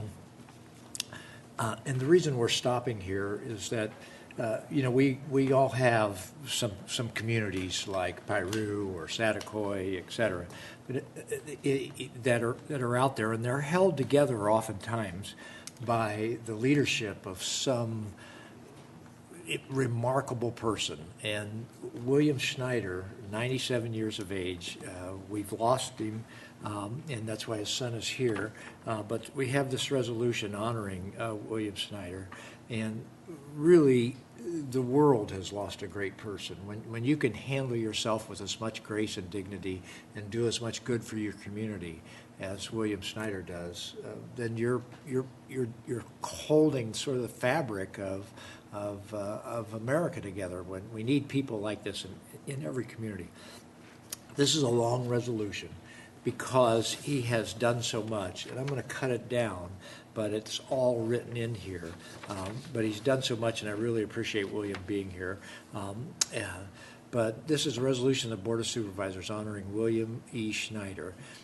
Whereas the world has lost a great man, a wonderful father, grandfather, great-grandfather, mentor, historian, teacher, veteran, actor, musician, author, and friend to all. William E. Schneider, for the rest of this thing, I'm going to call him Old Bill, because that's what he was called, Old Bill, passed away on August 15, 2016. At the Victoria Care Center, where he had been a resident for 3 years, surrounded by his loved ones. Old Bill was a lifelong resident of Satakoy. Born on December 11, 1918, the only son of William Schneider and Isabel McAdam Schneider. He attended Satakoy Elementary School, so he lived there his whole life, still located at the same site. He went to Ventura High School. He was a president of the Ventura Junior College from 1938 to 1939. He attended USC. I'm sure he was president of the student body at Ventura Junior College, right? He attended USC. He played the slide trombone for the USC band, marched in the 1940 Rose Bowl parade, proudly told the story of how the only A he got at USC was in boxing, all right? He graduated from USC with a master's degree in education. He proudly served in the Merchant Marines during World War II. Starting in July 1942, he sailed on 4 tankers throughout the war, and he wrote many stories for the newsletter The Anchor Light, a publication of the U.S. Merchant Marines. He returned to Satakoy after the war, Married Audrey French in 1947. He worked in farming, first in pest control, then in farming tomatoes, green beans, flowers, in various fields in Satakoy for 13 years. He then joined the teaching profession in 1962, starting at Montalvo School, finishing in Ventura Unified School District in 82. He spent 12 years in the classroom, 8 as a junior high counselor. He was a mentor to hundreds of school-age kids who are under his guise of making kites. He was actually guiding them and leading them to a better life. He got a bit of the acting bug in him as a young man. When he retired in '62, he joined the Screen Actors Guild, and his film credits include 2 major films, several short films, and a host of local history series CAPS programs on public television. He organized and managed several music bands, ranging from 40s dance bands to Dixieland, including his beloved Man Street Jazz Band, which continues today under the leadership of his son here, Bill Jr. Old Bill played the trombone and acted as a master of ceremonies for each gig. Music was one of his greatest passions, and he continued to play until he was 94 years of age. Old Bill was active in the Satakoy Historical Society and documented the stories of pioneering families in Satakoy. He was a proud member of the Ventura and Satakoy Lions Club. His birthday parties were an annual event with live music and became a Satakoy reunion for everybody in Satakoy. Old Bill wrote a book with as many stories of growing up in Satakoy, the war and life in general, recollections, reflections, and some other stuff. Was published by the Satakoy Historical Society in 2011.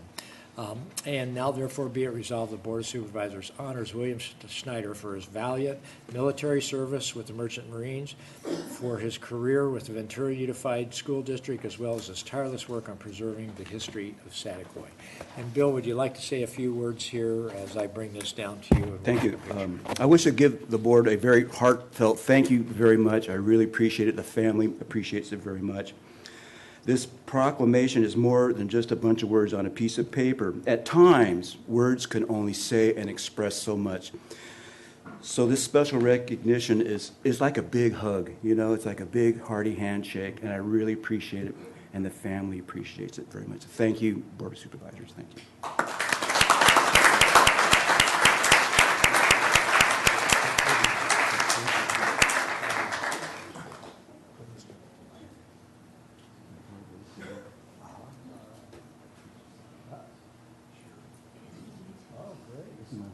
Oh, great.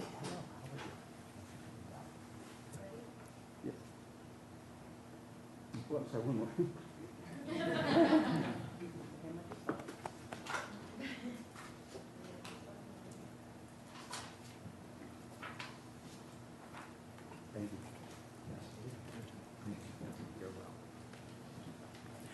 Thank you, Supervisors.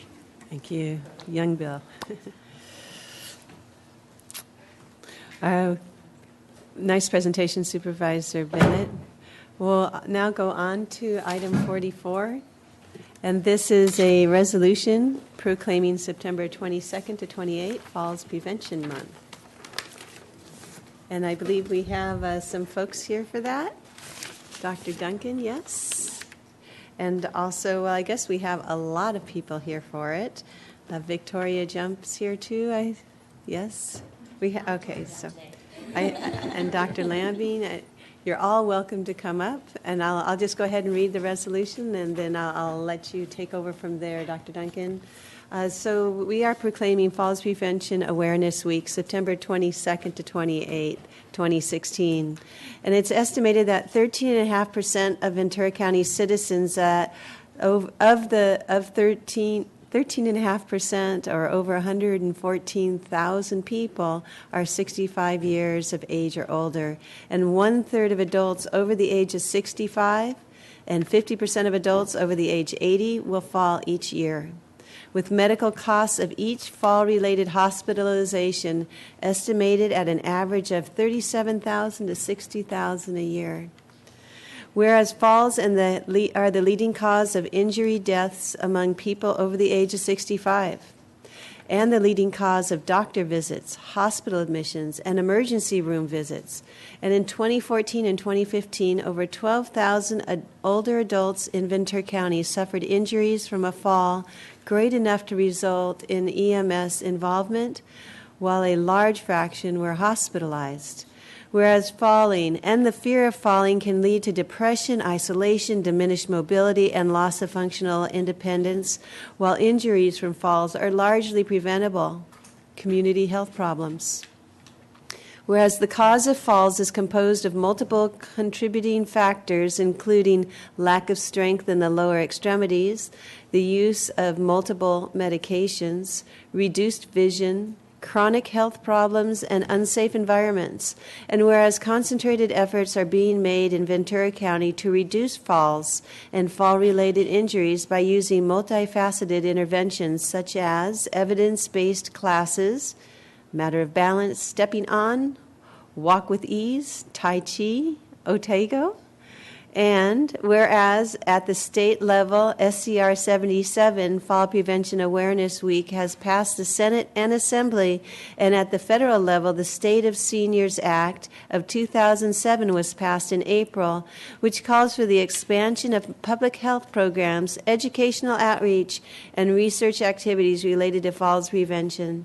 And whereas it is appropriate to recognize the value and the accomplishments of our trauma practitioners, such as Dr. Duncan, EMS, fire departments, Public Health Ventura County Agency on Aging, and numerous other agencies involved in Elderly Falls Prevention Coalition of Ventura County by designating Falls Prevention Awareness Week. Now, therefore, be it resolved, the Board of Supervisors does proclaim the week of September 22nd to 28, 2016 as Falls Prevention Awareness Week in Ventura County with the theme, Ready, Steady, Balance, Prevent Falls in 2016, and call upon all citizens and interested groups to observe the week with appropriate activities that promote awareness of falls prevention, including but not limited to a Falls Prevention Awareness Seminar in Thousand Oaks at the Teen Center on Friday, and that's September 23rd, and the whole community is invited, again, at the Thousand Oaks Teen Center Friday, and that's from 8 a.m. to 2 p.m. And thank you for really leading the charge on this, Dr. Duncan, and it is some startling statistics here. I'm going to bring this down and look forward to your presentation. Good morning. Thank you, Supervisor Parks, rest of the Board of Supervisors, and County CEO Mike Powers. Happy birthday, Kathy Long. Happy birthday. Well, I'm glad to be back here again to present some information to you in regards to falls, and some of it has been already talked about by Supervisor Parks. I have a picture up here of a gentleman who I know really well. This is my dad. He fell two and a half years ago. The first fall he took, he was able to get up and move about, but then he fell again about 2 months later, but now his life has been completely changed, and he's currently 83. Today's his birthday also. But he's debilitated to the point that he can't get up and walk, and that's the reason why I do what I'm doing in regards to falls. So we already shared the statistics about, the fact that we're having the Fall Prevention Forum coming up on between the 22nd and 28th, which is our Fall Prevention Week. It so happens to fall in the first week of fall, which is no coincidence at all. And California is one of the 48 states that's involved in this process. We talked about the statistics already, but one thing I want to point out is the fact that our population is going to rise from 11% of elderly, those 65 and over, to about 20% of the elderly by the year 2050. So we're going to have an increase in the number of those individuals that are elderly, and hence the potential for more falls and more injuries. If you put 65-year-olds in a room and you look around the room and you ask them, you'd find out that 1 in 3 have either fallen or will fall in a year. And if you put 80-year-olds in a room, the same thing will happen. Either 1 or 2, or 1 in 2, or 50% of them will fall in a year. And these injuries can be anywhere from rib fractures to brain bleeds to hip fractures, and it can be very debilitating and ultimately cause a spiral in their lifestyle. And every half an hour in the hour, if you look at the clock, somebody dies, or either an elderly person dies of a fall-related reason. And every 15 seconds, we have somebody treated in the emergency department as a result of a fall, which is pretty outstanding. And the big thing about this is anywhere from 65 to 70% of the falls occur in our homes. So we're focusing on homes as an area where we can improve on decreasing the falls. And we spend so much money on it, anywhere from $2.4 billion per year in California. And this figure is going up as the years go by with the increased population.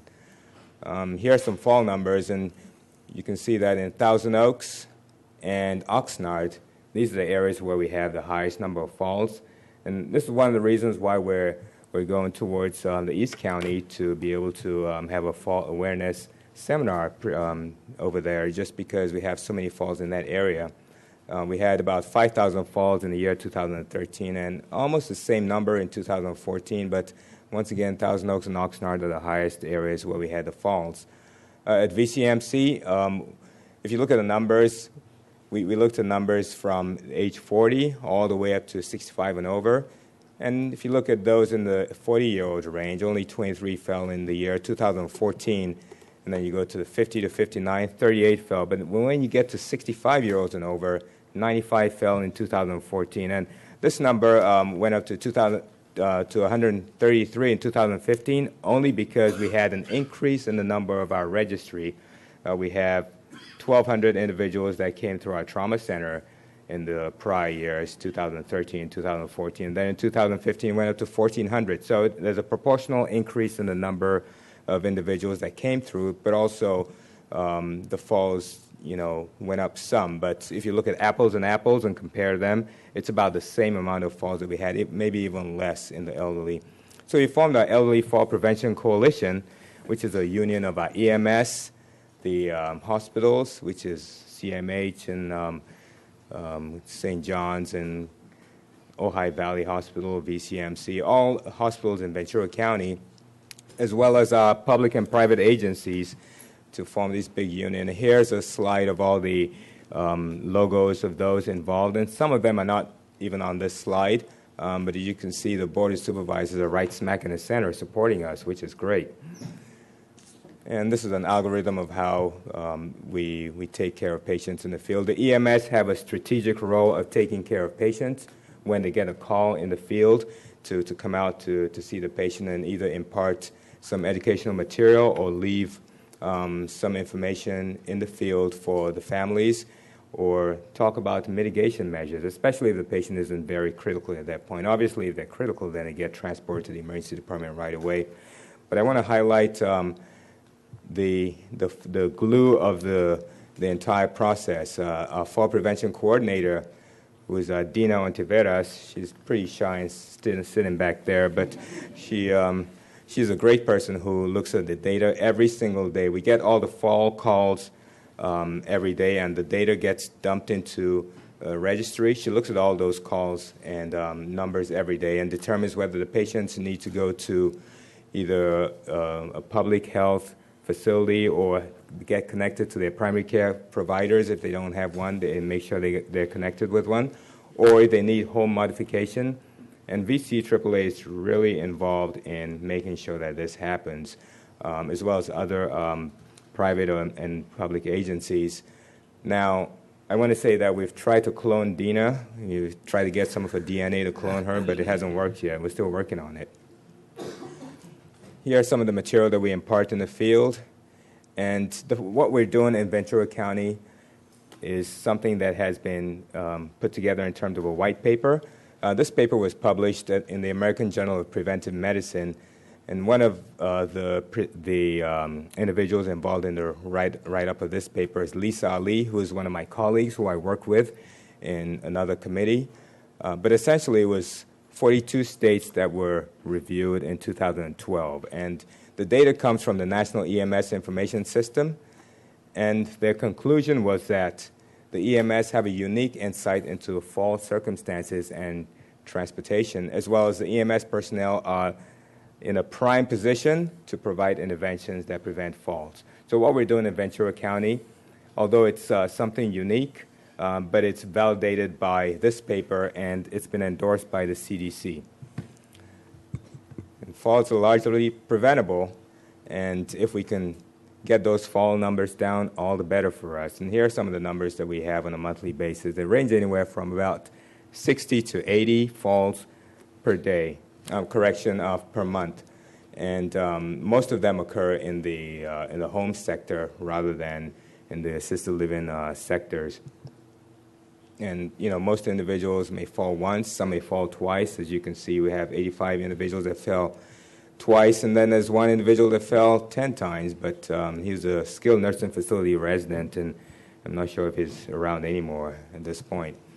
Here's a paper I was involved in publishing back in July of this year in the Journal of Trauma. We looked at different factors such as hip protectors and evidence-based classes and vitamin D and calcium administration and frailty screening. And our conditional recommendation was for those I just mentioned, but we strongly recommend risk stratification for targeted comprehensive risk groups. And what that means is you need to look in the community and decide what works for your community. Hence, the reason why we're looking at evidence-based classes. And, Supervisor Parks mentioned the evidence-based classes that we're currently holding in our county: Might of Balance, Walk with Ease, Tai Chi, Stepping On, Otago. Stepping On is actually a program that is based out of Wisconsin. That's where their headquarters is. But we're working with them in such a way that we can have them potentially produce a module in Spanish so that we can be a pilot program for them. But Dina is working in great concert with them, as well as Sean and several other members of our team, and Blair from the Camarillo Healthcare District. So it's great to have them on board. And we have classes all throughout the county.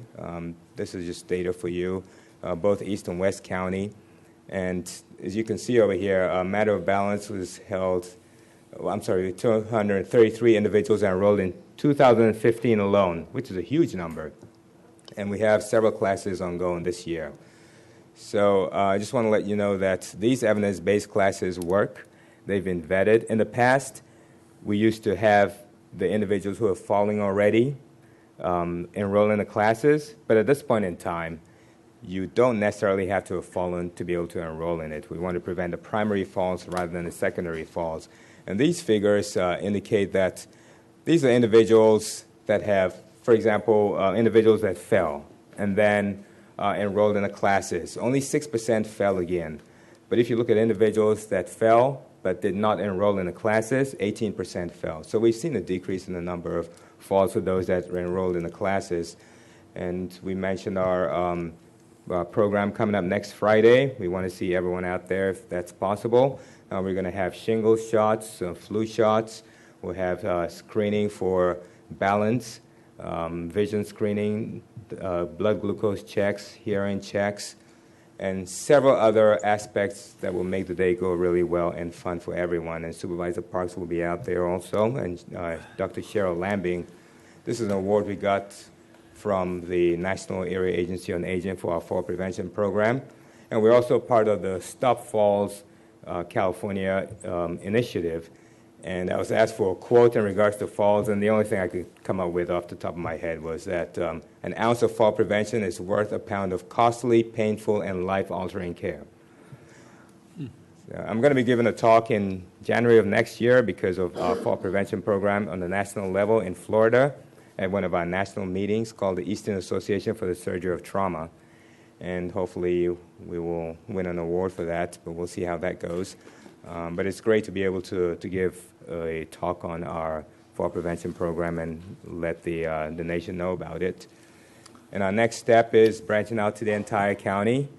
Our fall prevention coordinator we need more of to be able to do that, and involving our skilled nursing facilities. And I'm glad Gold Coast was here earlier because we're trying to involve them in this entire process. So I'd like to thank everyone over here, including Mike Powers, Supervisor Parks, the Board of Supervisors, the healthcare agency, as well as all our collaborators and supporters who have been very strong in supporting us. Thank you very much.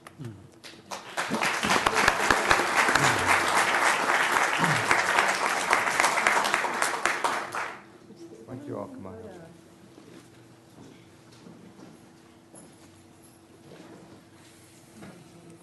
Good. Just got to keep it moving.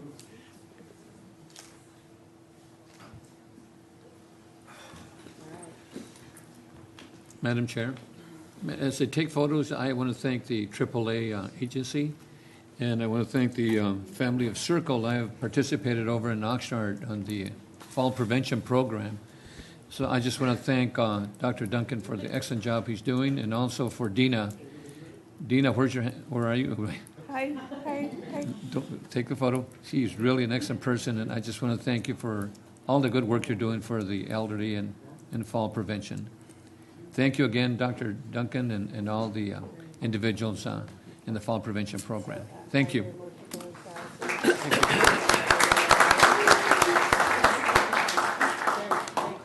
I too would like to add my appreciation to all of you. This has been the little program that could, and it has now grown obviously to great success. And happy to see that Dr. Duncan and the team's taking it to all parts of the county. Supervisor Parks, they'll ask you to go up on stage and do a little Tai Chi with them, so practice. Yeah.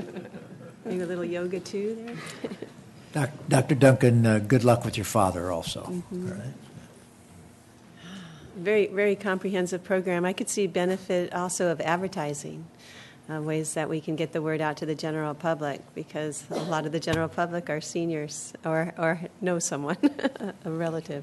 So it's a great program. We need to spread the word. So thank you. Yes. So we'll now go on then to our next item on the agenda.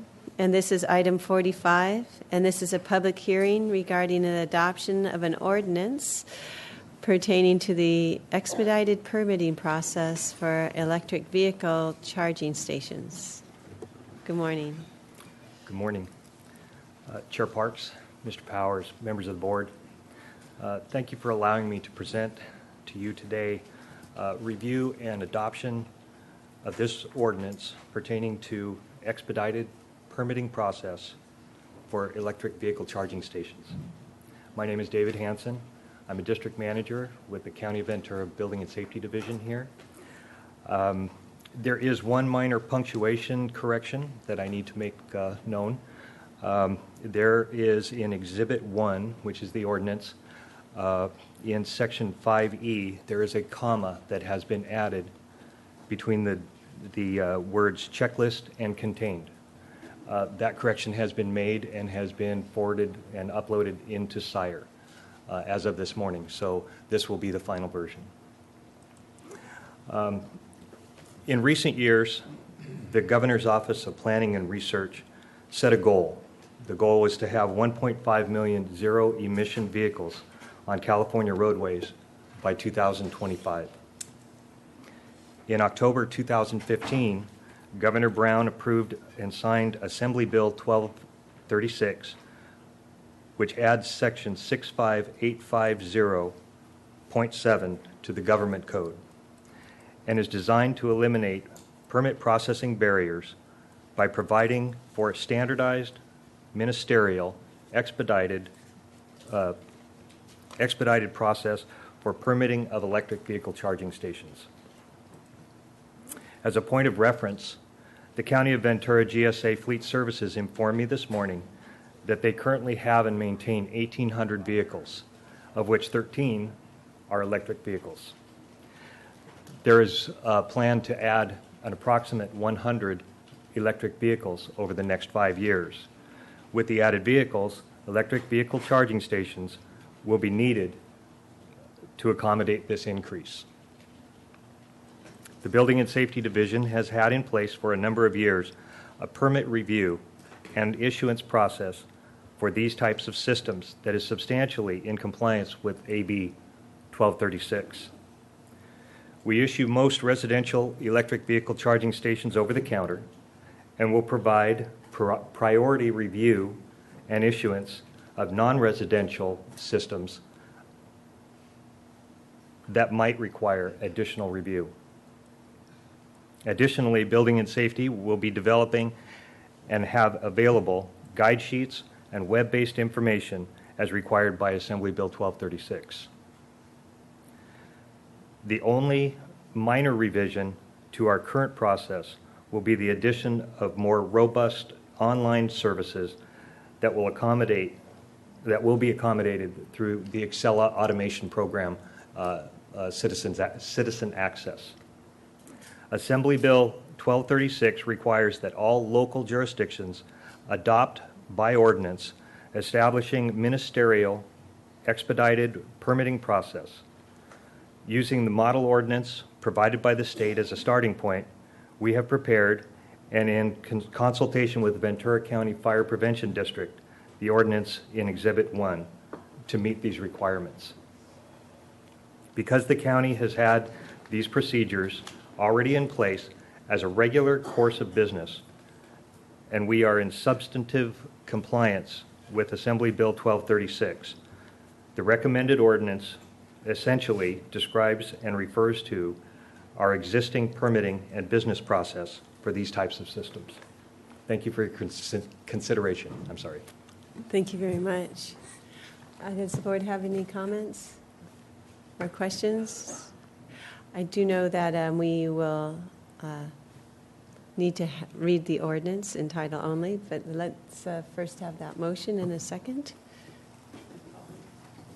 I'm not seeing any members of the public who have asked to speak, so we'll close the public hearing and entertain a motion. Go ahead.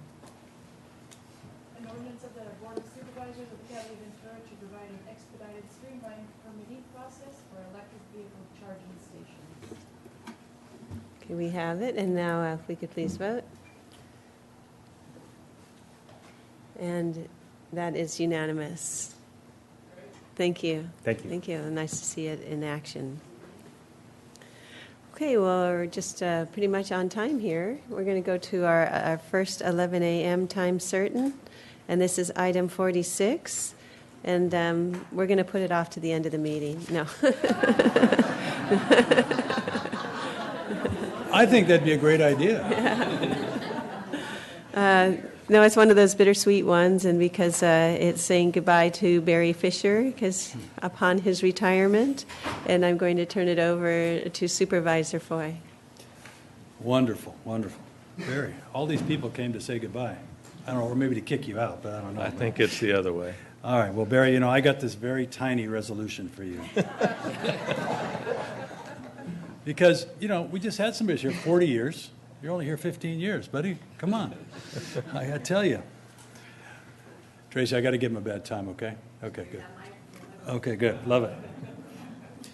Anyway, all right. So let me say all this stuff, Barry. I could read all this, but I don't have my glasses, so I won't. So I can't read that.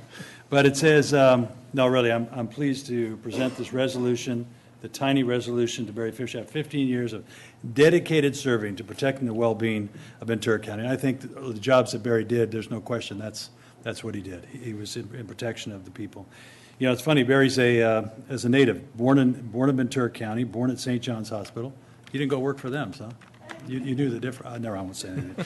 But also, and he lived in Thousand Oaks, received his bachelor's administration degree, also a master's degree in public policy. Wow, you went to school for a while, man. That's good. That's good.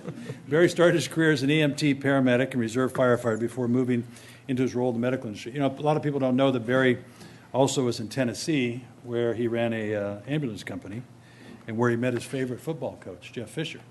And, he couldn't get Jeff in Tennessee, so Jeff got a little closer. He moved to St. Louis, and then Barry got him to move out here, and, the Rams are here. And so his favorite coach is here, yes, right up close to him. So, and after last night's performance, Barry better go down. I know, exactly. That's what I told him. So, we got to get him, introduce him to the coach, and we'll go to a game, and in case something else happens, we don't know. So anyway, but then in 2001, he joined the healthcare agency administrator, emergency medical services, and director of EMS. That's where I met him there, and he was soon promoted to public health division, 2006, and director of public health, 2008. You just couldn't stay in one place, could you? No, that's I it. get antsy. And it was during that time in the public health, Barry was instrumental in preparing the county for the H1N1 influenza breakout. His county efforts led to the implementation of Ventura County's first successful countywide trauma system. A lot of work that went on, and I think everybody understood what that was like and all the stuff that we dealt with here. So I appreciate all that hard work he put in there. And then he became the healthcare agency's director. Wow. He tried to take over, huh? Is that what it was? Running ambulances, run the rescue, had to take over. kick Powers out, and look what happens. See? Anyway, this was a big responsibility. As everybody knows, it's one of the biggest here. 3,000 people or more oversight of the VMC, the Santa Paula Hospital, public health, behavioral health, everything else, that's out there you were doing. So, and the examiner's office. So a lot went on, And during his 15-year career here at the county health system, Barry's made, genuine and significant differences in the health and well-being of the county residents. And I think that's the key of Barry. He's a guy who cares about what goes on, cares about what happens here, has made it, and takes it real personal. I mean, I've sat on different boards with him where he cares about what's going on. I sat on a board that you got me on too with him, so. We have another piece of this after, don't we? Don't we have to have a motion to make sure that he's the, yeah, okay, yeah, he's going to stay on that board. Anyway, yeah, again, I'm with him on Gold Coast, and that's the board he's promised to stay on as the public member. So, did you hear that, Tracy? You guarantee you good with that? Okay, good. When he gets back from Germany, I understand that. And on top of the magnificent work, the county, Barry has given much of his time to numerous nonprofits, the leadership of different roles. The best thing about it, I think, what it says right here, Barry is known as having a positive attitude and has earned the respect, goodwill of his colleagues, staff, and the community at large. So, Barry, you did all that in 15 years. Some guys had to do 30, 40, 50 years. But I'm still only giving you a little resolution. So, now, after 15 years of service, Barry will be spending more time with his family, focused on growing the winery with some of his winery partners right here that are here, which he's passionate about. Is Barry a good partner at the winery? Excellent. Okay, good. Well, thank you, Karen. He'll be well. Barry, they always got a job. You thought you were going to Yes, take it I easy, do. huh? You're going to go drink beer, but they're bringing you back to wine after you're done. Exactly. So, anyway, but Barry will miss. I know personally, I'll miss having you around here. Some of the stuff that Barry and I text back and forth, but it's just fun. He's an enjoyable guy, but you've done a lot here for the county, and I appreciate the impact that you've made. I know a whole lot of people here because of the impacts you've made. And so I will bring down this and present it to you and say what you want to say. Anybody else who wants to say something to this? It's okay if I chime in here real quick? Yeah, go for it. Okay, thank you. Bee-fish. That 15 years with all that intensity is probably more like dog years, I would say, right? We were sitting at the healthcare oversight meeting the last week in the morning and going around the table with all these complex issues, hospital issues, cutting-edge quality improvement, all the fiscal issues, the waiver, clinic services, mental health, all the different issues, healthcare plan. And I just, you hear how big and complex it is. And it was really amazing at the time when we were looking at, that wasn't interesting enough, so Barry agreed to have Animal Services joined in with the healthcare agency, which has been a great partnership. But as I was sitting and thinking about all those different challenges, that's challenging during normal circumstances, whatever normal is, right? But you add on top of that new electronic health record system, a new hospital, new changes in state and federal funding, and all these different things. And it's just an amazingly stormy, challenging time. And I truly can't think of a better person to have led the healthcare agency during this time and to put it on a great path. I know how much, and Peter said it, you care. I mean, that's what I get from you. You care about the mission. You care about the people who serve the mission, the community you serve. And you're just a man of character and integrity. I mean, you say what you mean, you do what you say.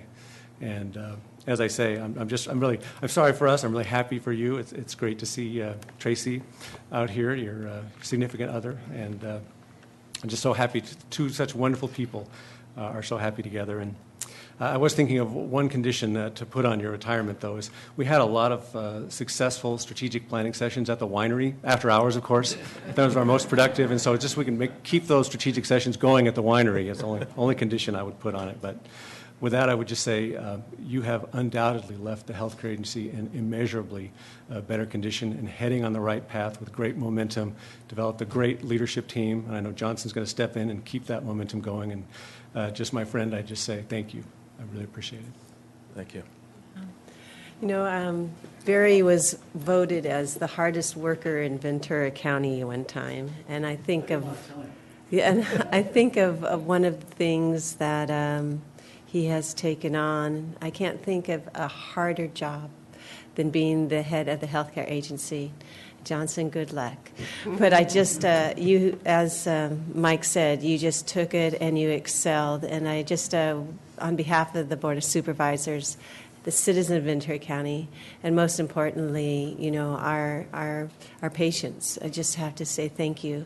It was so many obstacles that you had to overcome, from electronic medical records to the building of a medical center to a lot of coordination aspects and new buildings for our behavioral health department and even the animal services. I mean, you really took on so much and you excelled, and our county is so much better for it. So just thank you so much for your good service. Thank you. Madam Chair, if I could, a lot of things people are commenting about you, Barry, but I wanted to emphasize that we're trying to hold 8,000 plus people together based on a common mission, and there are some people that really help make that happen by their example. And that's what I think, if you look at all the areas that you've touched, I think everybody would say when Barry was working on it, he only had one agenda, and that's what's best for the mission, what's best for the organization, and what's best for the residents. And that's the legacy that then has a ripple effect in all kinds of other employees that you've inspired. So thank you very much. I really appreciate that. Thank you. Supervisor Zaragoza? Yeah, Madam Chair, Barry, thank you so much for the 15 years that you helped the county. You've done an excellent job, and I'm sure that all your employees are going to miss you. Running what was it, 3,000 employees that you were in charge of, and close to $1 billion budget? I mean, and you only got paid, what, $50,000 a year? I understand that employees in your level in the private sector earn about $1 million or so per year. But I want to thank you again for the excellent job that you've done, and not only for the animal services, but also behavioral health and the other agencies, departments that you supervise. Have a great retirement. And I don't drink, so I didn't go to this. Mike never invited me to those meetings for the wine meetings after. Is that right, Mike? In the future. Thank you again, and have a happy retirement. Thank you. Okay, and I'm last here, so thank you. I do drink. Wine is one of my favorites. It's good for your health, right? It is good for your health. It's good for your heart. And Barry, deep appreciation. We go way back, and I recall our early days of the ambulance wars and the EMS service, and really bringing professionalism to the operation and relationship building across the lines with our private sector. And something you've continued on all these years as you've taken other additional challenges in the healthcare arena.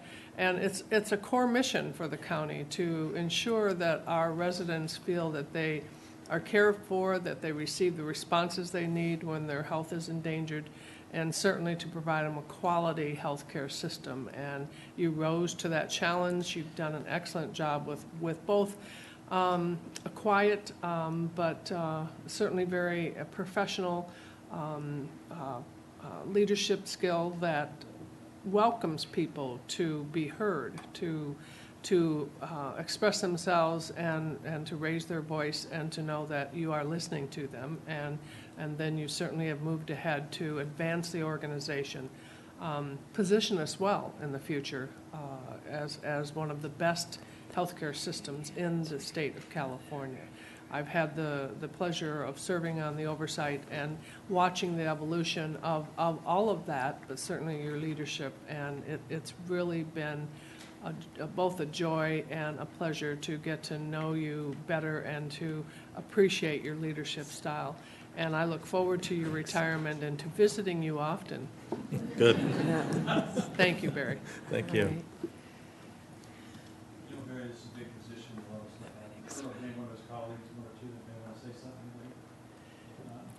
Okay. Save it for the retirement party. Good, I'm safe. You want to say something? I'll say a couple words. Okay, Thank you for the kind words from most of you.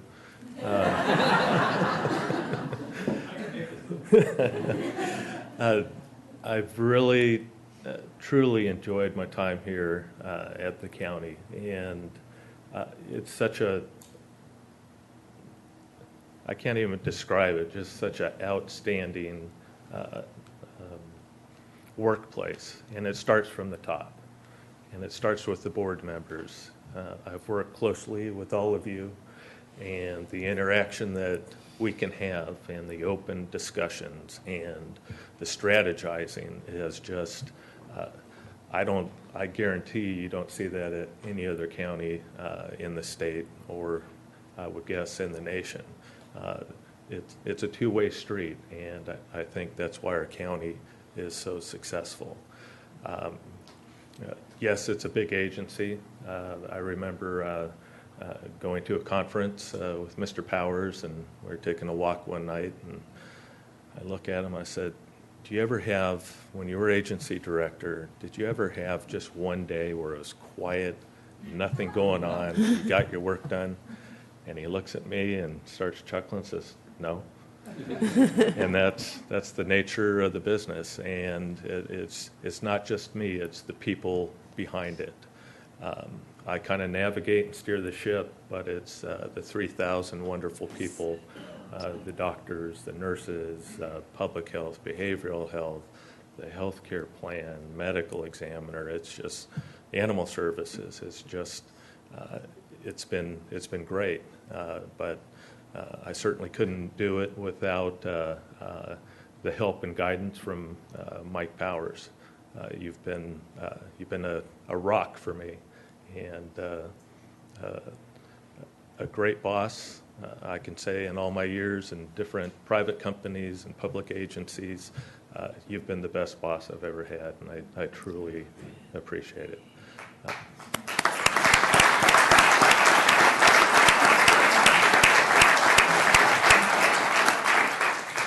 And with Mike's staff, Matt and Catherine, their guidance, County Counsel's office, Jeff Berg, Rosa, not Brian. It's just it's a wonderful family that I'm going to miss, but I'm probably 2 miles from here, so you know where to find me. We're in the middle of harvest, so I know Karen's going to put me to work doing lots of fun stuff. So thank you for all the years, and I truly appreciate it.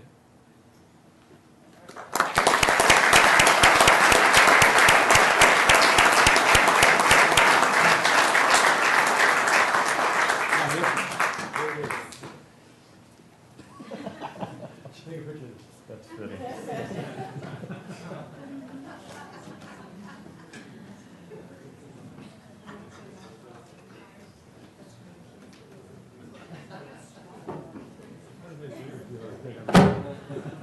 That's 15 years worth. Thank you. Thank you. Thank you.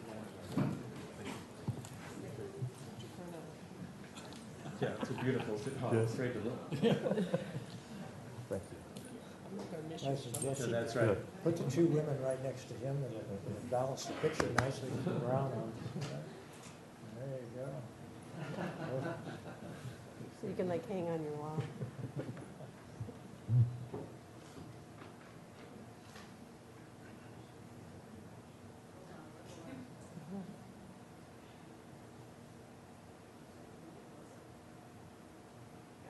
Bring the rest of the group down here. The rest of them down here.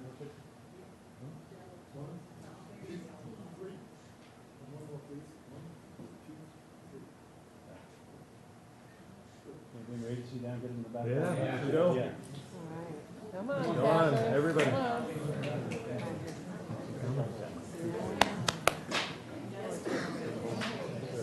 I don't know. Yes. Definitely have to be smelly after that, so it's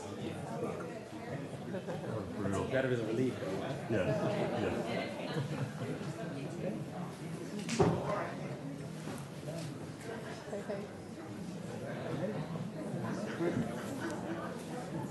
Still working this retirement. I know. Yeah. Sorry.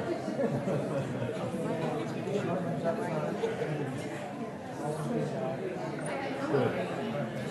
Good, how are you?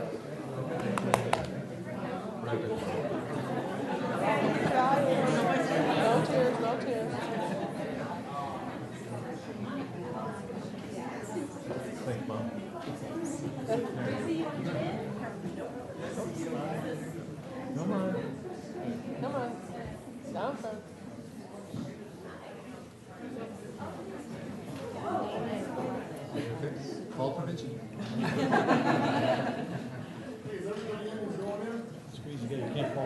See ya. Thank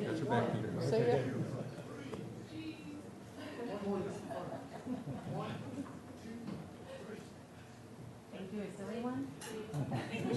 No, that's later.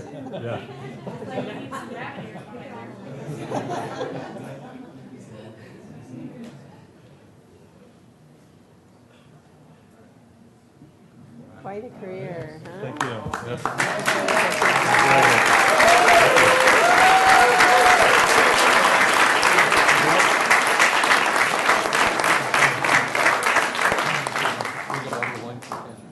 What's that? Did you bring a bottle of wine for Kat? Oh, no, I'm going to the. It's her birthday. She's I'll be coming at the over. winery. Yes. It's my birthday. He'll give me 2 bottles of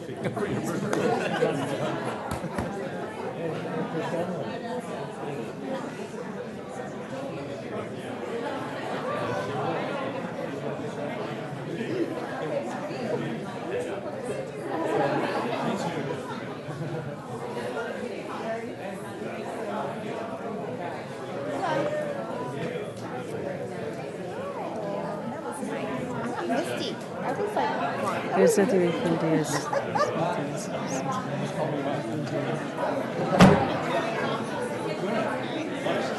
All right, let's do it.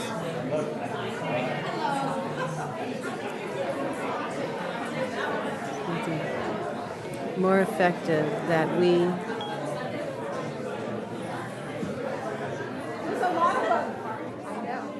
See you soon. Thank you. Happy birthday.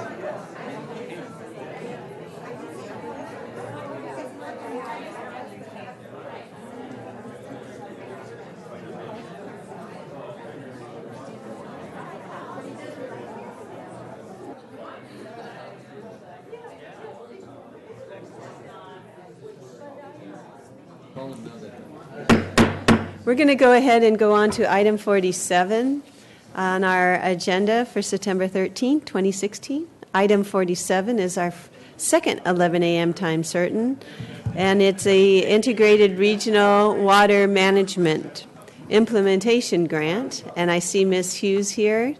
Thank you for being here. We'll have our other 2 supervisors shortly They're listening in the back. coming now.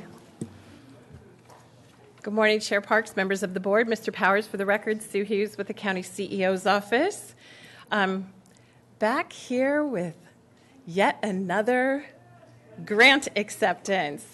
So we thought it would be sort of fun and prudent, maybe, to do just a little brief catch-up so everybody knows where we are on with this project. Please work. There we go. There's a lot of words on this slide. There's a lot of words on a couple slides. I hate slides with a lot of words. But I wanted this sort of for the record and for everyone to know what it is that has been accomplished. You know, we have developed an inclusive, not exclusive stakeholder process. Everyone that touches anything in the watershed, anything to do with water, has participated in this process since when we first started conversations about this back in 2002. We do long-range coordinated regional planning as a group, and the WCVC, which is the Watersheds Coalition of Ventura County, is our local IRWM group, and they are recognized, we are recognized both locally and statewide. So that's an important thing for us to remind people about. And the reasons for our success, you know, Supervisor Bennett always says, all it takes is one person to kill a project, and it takes a whole group of people to make things a project or projects. And we learned that early on. In the beginning, we were a little touchy maybe with each other, some of us.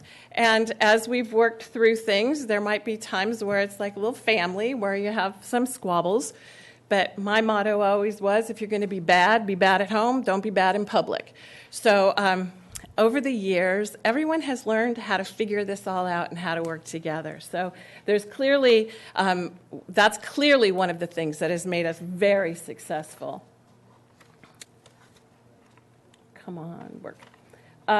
And this is a long list of our major accomplishments, but just to give it briefly, we've received 2 planning grants since the inception of this. We've submitted 5 implementation grants since 2007, and for 37 projects across the county. We have been awarded 100% of the funding that we've requested. That is very unusual if you look up and down the state of California. We'll just sort of compare ourselves to, let's say Los Angeles County, who we compete against. We've received 100% of the funding. Some of the others in our regions have not received 100% of our funding. So that's a big deal for us. That just shows that we have excellent projects and excellent grant applications with everyone included. So to talk about our success, this is one of my favorite slides. This shows you that with Proposition 50, which we took in 2007, that project is completely closed out. We spent $25 million. I like to say we spent it just like that, but there were some bumps along the way. But round 1, round 2, and the drought round all have active projects currently underway. We today are before you with the Prop 84 implementation final grant in the amount of, in round numbers, $12.3 million. So if you look overall, what we've brought in as this group since 2005, if you include the planning grants, is $82.4 million. And if you recall, when we had these first conversations about how to divvy the money up, at least in Prop 84, our friends in LA County, not to pick on LA County, but you know, they were looking after they said, well, we should get most of the money because we have most of the people. And we said, we should get a lot more money because we grow the crops that feed your people. So that's a big success, I think, for us. We've done 5 implementation grants, $81 million in implementation funding with a match amount of $150.3 million, which that speaks volumes when you realize that $231.3 million has been invested countywide on these types of projects over the last less than 10 years. And again, can't say it enough, we received 100% of the funding we applied for. I handed out, I have some handouts that you should have. One of them is this map that outlines just where the projects are. On the back side of that is a list of the projects, so you have an idea. We've also done it in a table form, so you can see which watersheds those were in. But this gives you an idea of where in the watersheds the funding has gone. So I wanted to give you just a couple pictures of some county-funded projects as opposed to any of the other entities. So in Prop 50, this plant out in Moore Park was constructed along with recycled water. So sort of in the beginning, and there's the tank at the end of the project. This is the San Antonio Spreading Grounds up in the Ojai area. Under construction finished, and then the ribbon cutting. And it's really nice on these new screens because you can actually make out the people who are in the ribbon cutting. A couple other projects that we did, we've spent grant funding on arundo removal in all of the watersheds. Give you an idea of what it looks like sort of before and after. And then in the drought round, kind of an exciting project is this retrofit project they did out in El Rio that some of you attended. Looks like your normal everyday asphalt and the curb, but as you can see, if you look at this picture, the infiltration is something new and something we hope to see across Ventura County. The city of Ventura just did one last week. And what I found really exciting was the neighborhood school kids got involved in the project, and we're really excited to see just the mechanics of how this worked. So for county-funded projects, there are 11 projects of those 37 that are county projects, and this gives you the total of the money that came in for county projects, just a tad under $29 million. So that's a pretty exciting thing.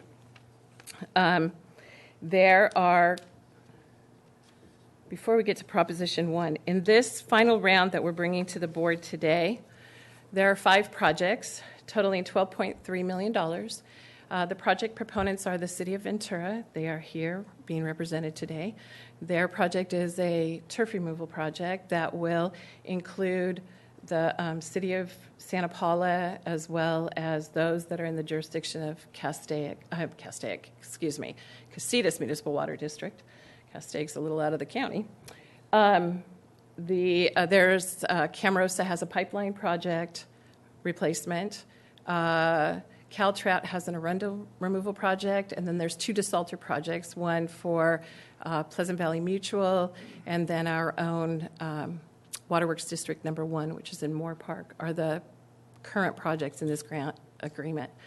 And then, never say never with water. So the voters passed Proposition 1 in 2014, and there's $7.5 billion in that bond. The funding that we have access to is that last bullet point there, that $98 million for our funding area. We expect that application process to start in either 2017 or 18. There'll be 2 rounds of that.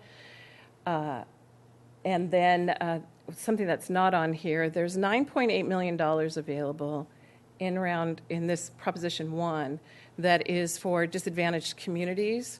So we have started the rounds. Lynn Rodriguez is taking forward that effort.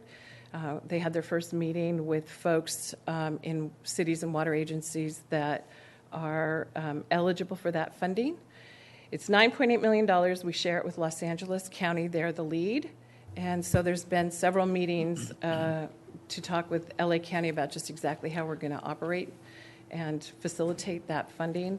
Lynn had the opportunity, Lynn and Zoe Carlson, to go out to the El Rio MAC and have a conversation with the folks at the MAC. Madam Chair, on that, the disadvantaged communities, there's no matching funds for the water mutual sector. There's no matching funds at all on the disadvantaged communities. No.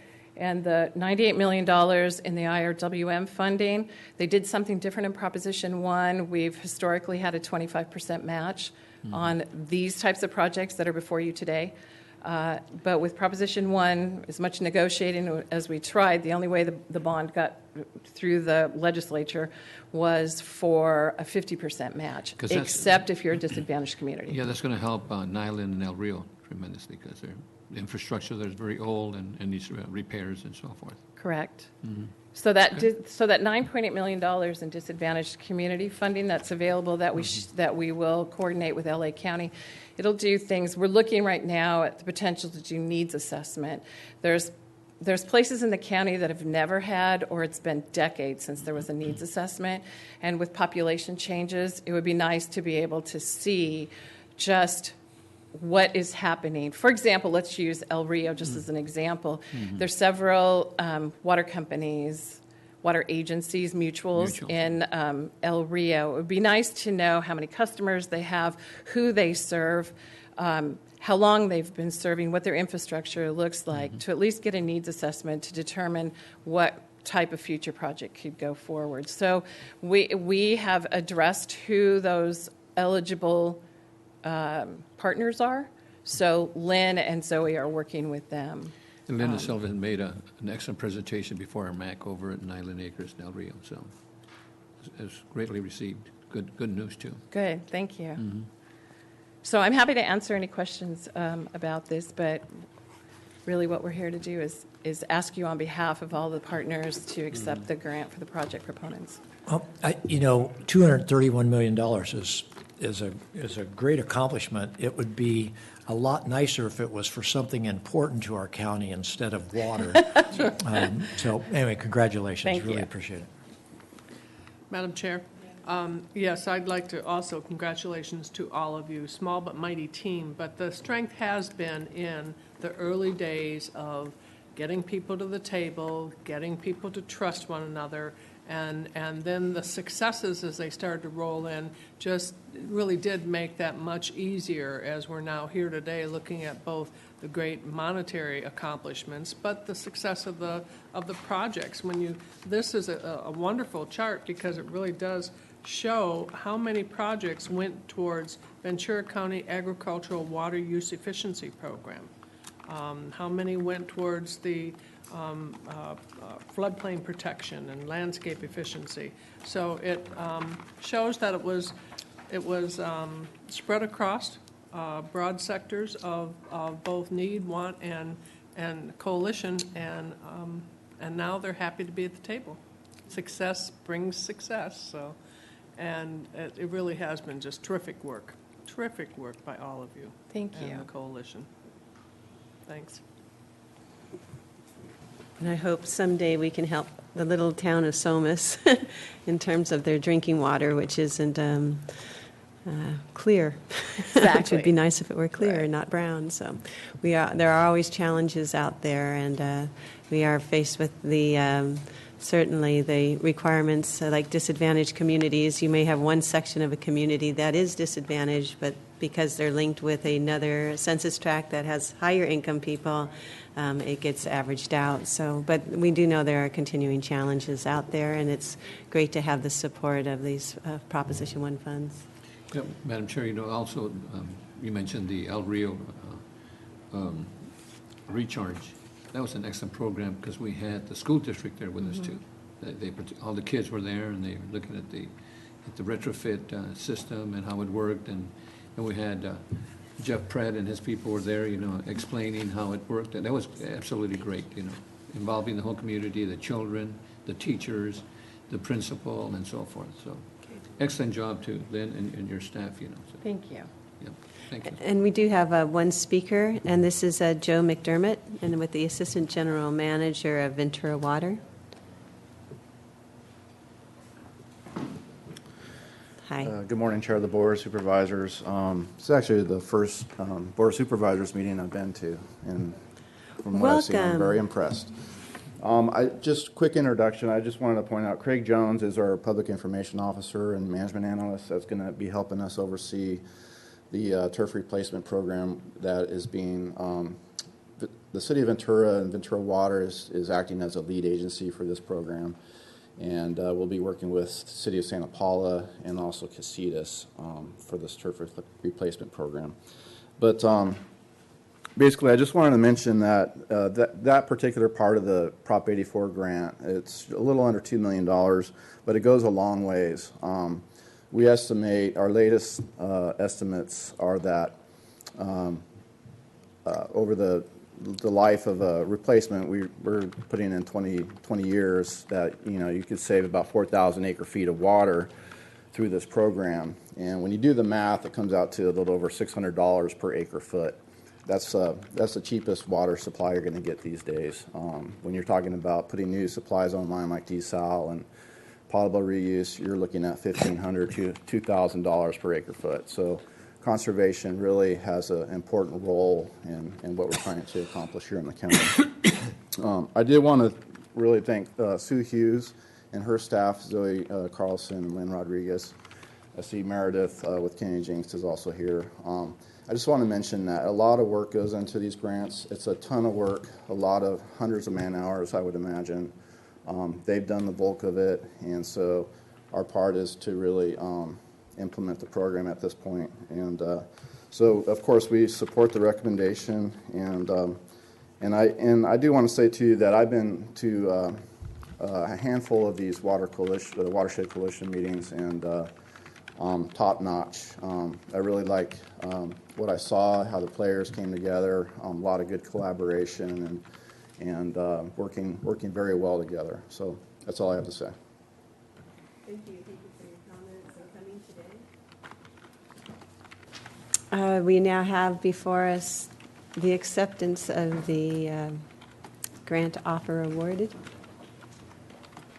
We have a motion from Supervisor Zaragoza and a second from Supervisor Long. If we could all please vote. Did you get your 10% commission on it? I wish.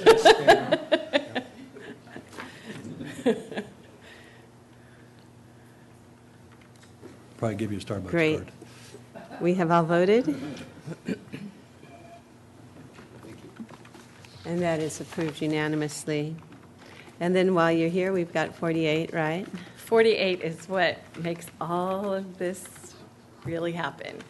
We couldn't do this without, I know I couldn't do this because I'm not technical, and somebody could tell me there was 40 linear feet of some size pipe, and I'd say, okay. So the project proponents over the years, we've contracted with Kennedy Jenks Consultants, and as Joe mentioned, Meredith Clement is here, and I don't know what we would do without her. She can't ever leave her employ there as long as we have these grants. She really knows her stuff, and because all of the project proponents have seen how well this works, they asked if we would please follow the path that we've taken in the past. They're familiar very much with our projects, and we all work really well together. So that's what we're asking. Okay, then we have a item 48 motion, Supervisor Zaragoza, and second by Supervisor Long. Don't change success.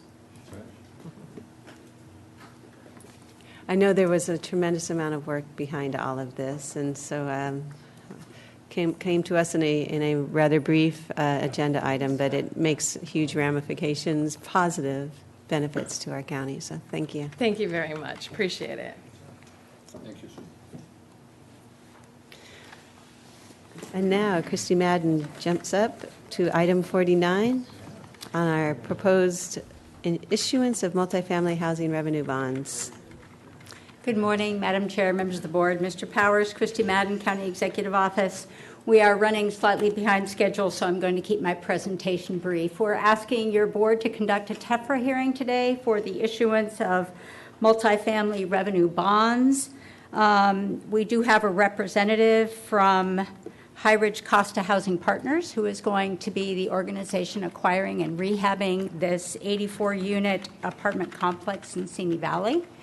If you have any questions, I'd be happy to answer. Do we have any questions on this? It's great that we can help put this together. Do we have a motion then? I think you do have to open and close public hearing, probably. Do we have anyone from the public who wishes to speak?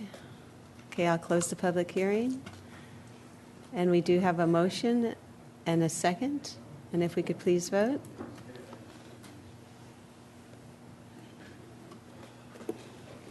Great. That is approved unanimously. That concludes our time-certain items. And now we can go back to our regular agenda items. And I believe the next one is at 53. We did 53. We are on 54. 54, thank you. Item 54 then, and this is Supervisor Bennett. Thank you very much. I think the letter speaks for itself. We've been following this issue about LED lights for a number of years. The reason we're bringing this forward now is in June, there were some state regulations worked out in terms of how you handle reimbursements for this issue, et cetera. So it's, I believe it's certainly the appropriate time. Everything about this project is a win-win. It's going to save us money. It's not going to cost us money. We will work with Southern California Edison. The one issue that is out there, but it's already addressed in the letter, is that there is some concern that the early LED lights were too bright, and people were concerned about that, and they were too cold. And so we specifically say in our letter, use warm lights, and a number of communities have now adopted the new technology that has the warmer lights, not as intense.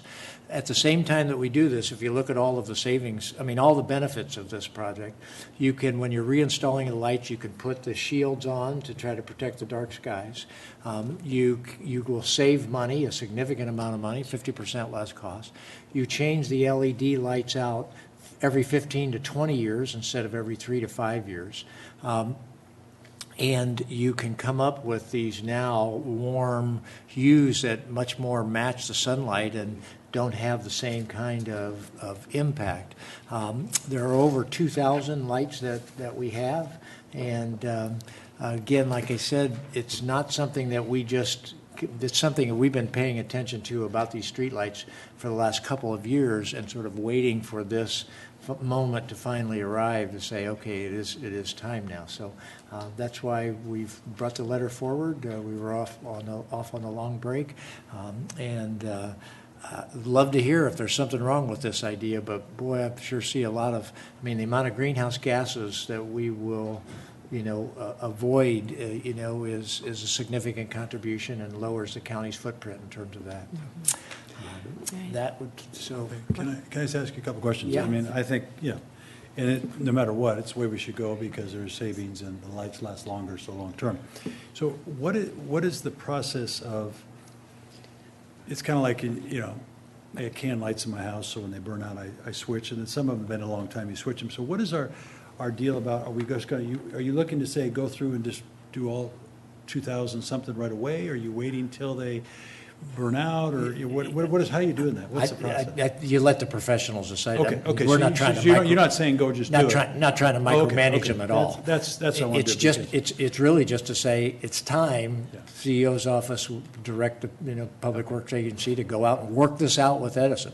Edison may say, once you're going to do this street, do it all. Okay. On the other hand, they That's- may say, once you have the equipment out there, et cetera. On the other hand, so it's just, they no may say, no "We already just did the micromanagement whole thing," beyond, and- beyond, Okay, yeah. all this is sort of an announcement. The time has come, and so we direct them to do it. We don't even put a time frame on Good. there. That's, I just, So it's yeah, just- because it's just, at some efficiency- point in time, we yeah. need to get this done. Yeah, and that's what I'm thinking too. Great. Okay, great. In Piru, they're starting to see some movement now with folks who have already received their permits and all of the planning process complete to actually start to move to put some investment in that community, and this would be, and they fall under this would be a prime area to do that as that movement occurs.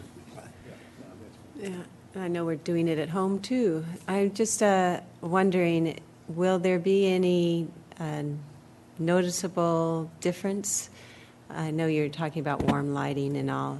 If you were to look at it like a before and after shot of a street, what will you notice? It just depends on what lights they choose and what level of intensity they choose. We don't have that answer. We're directing them, choose warm. In other words, avoid the one negative. But whether it'll be different or not, I think you won't know that answer until. It's hard to do because you go down a regular street now, some are brighter than others, and Exactly. different depends what kind of bulbs they used before. Yeah, and I know, gas, yeah. sometimes there have been communities that have like switched all their lights and then switched them back again, but I know that it wasn't for LEDs, but I know we need to make sure that we don't, end up with blight as a result of having higher luminums, so. We will ask them, and we are giving them the specific direction in terms of what kind. The only direction we're giving them is get started on this project, right? I mean, Well, then and with the warm hue, right? That's what I'm saying. Because it's the only negative that we've had brought up. Quite frankly, if there is another negative, we should address it, but that's. I think I think that goes back to you, the early version of those were so white. That's and so right. bright, Yeah, and they've had to just check. And in some places, like in New York City, they said, we want them that way. That's right. 'Cause, I was gonna say for that. for crime purposes, they said, we know people don't like them, but man, it's really helped your us. neighborhood safer. But in Ventura County, we certainly, with the dark sky and all that stuff, we want to go a different direction. They should And we're bring gonna save law money. enforcement into the discussion, though, because there might be areas Sure, that they say absolutely. we need brighter lights. Good point, all right? Good point for the CEO to keep in mind. And we'll save money also. Absolutely, yeah. All right, so I'll move the recommended action.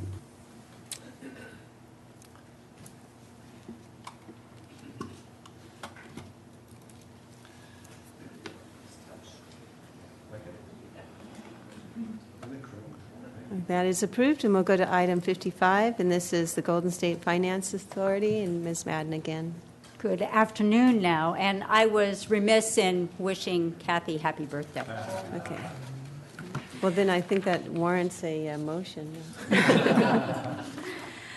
So I'm back before you to request your authorization for the county to participate in the Golden State Finance Authority's Mortgage Credit Certificate Program. We have been a passive participant in CIDLAC, that's the California Debt Limit Allocation Committee. They have a program through the state of California.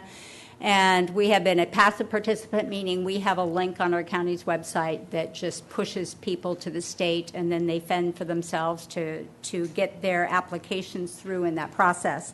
GSFA is getting ready to submit an application for an MCC program, and we are asking your board to authorize the county's allocation of our share of MCCs to GSFA. I should point out that subsequent to approval of this item, County Council noted at the bottom of the resolution, what we are doing is under Section 2, assigning the private activity bond allocation to GSFA. We don't actually have bonds per se.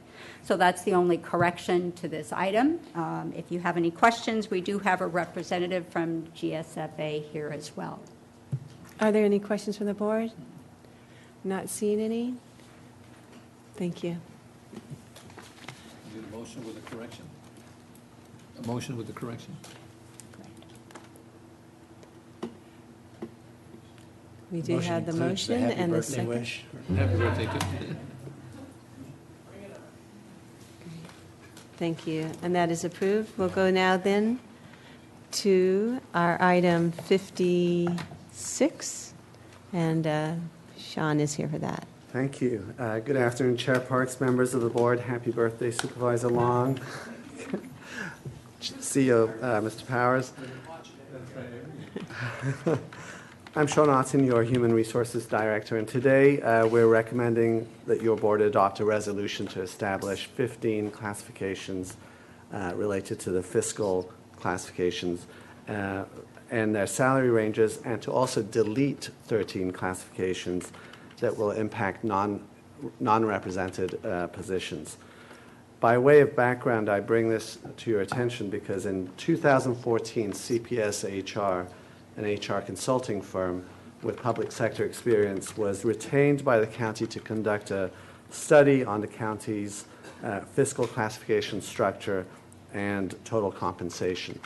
So the original classifications were established, we believe, in 1990, throughout a number of years, beginning in 1990 through the early 2000s. And over time, those responsibilities have shifted.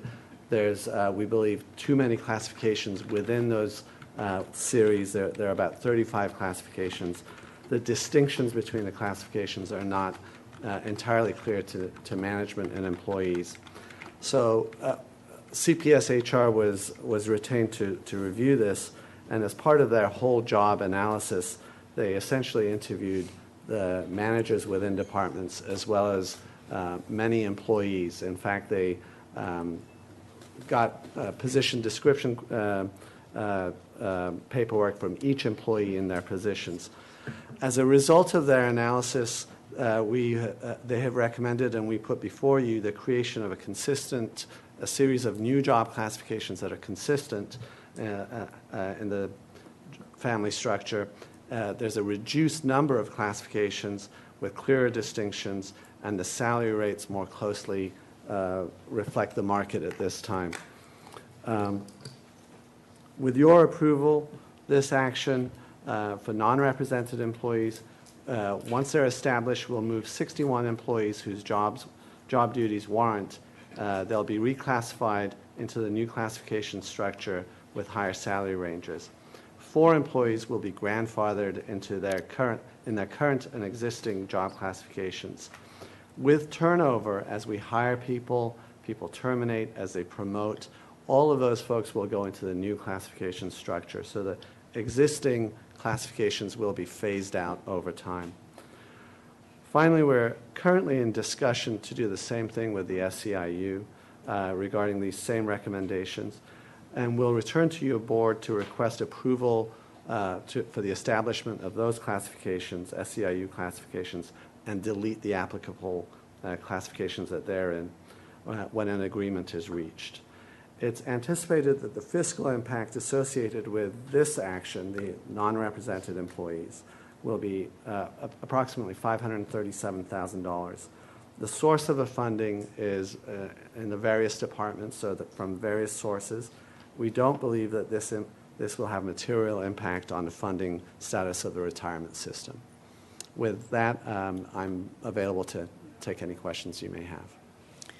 Do we have any questions? No, Just not a seeing any? quick comment. A comment. Sean, I know as you come in, and to a new organization here. It's been around for a long time. A lot of these classifications have been around for decades, and as things change and stuff, I appreciate you looking at those. And I just asking Jeff, is this to work for you? And he goes, yeah, especially in my department where all those is, and it's great that you guys are working through all that stuff and making this work for everybody. I'm sure even when you're advertising, you call it something else and you're trying to bring people in. What does that mean? That's an old term from 30 years ago, kind of thing. So I think it's good that we're updating all this stuff. Thank you. Yeah, thank you, Supervisor Foy. There's a lot of work that's gone into it. It's over a couple of years, and I really want to thank Sean and also John Koneski and Marjorie Deal in the Auditor's Office for working on this. A lot of technical detail work to get it done right, so thank you. Great. And we do have a motion and a second. If we could please vote.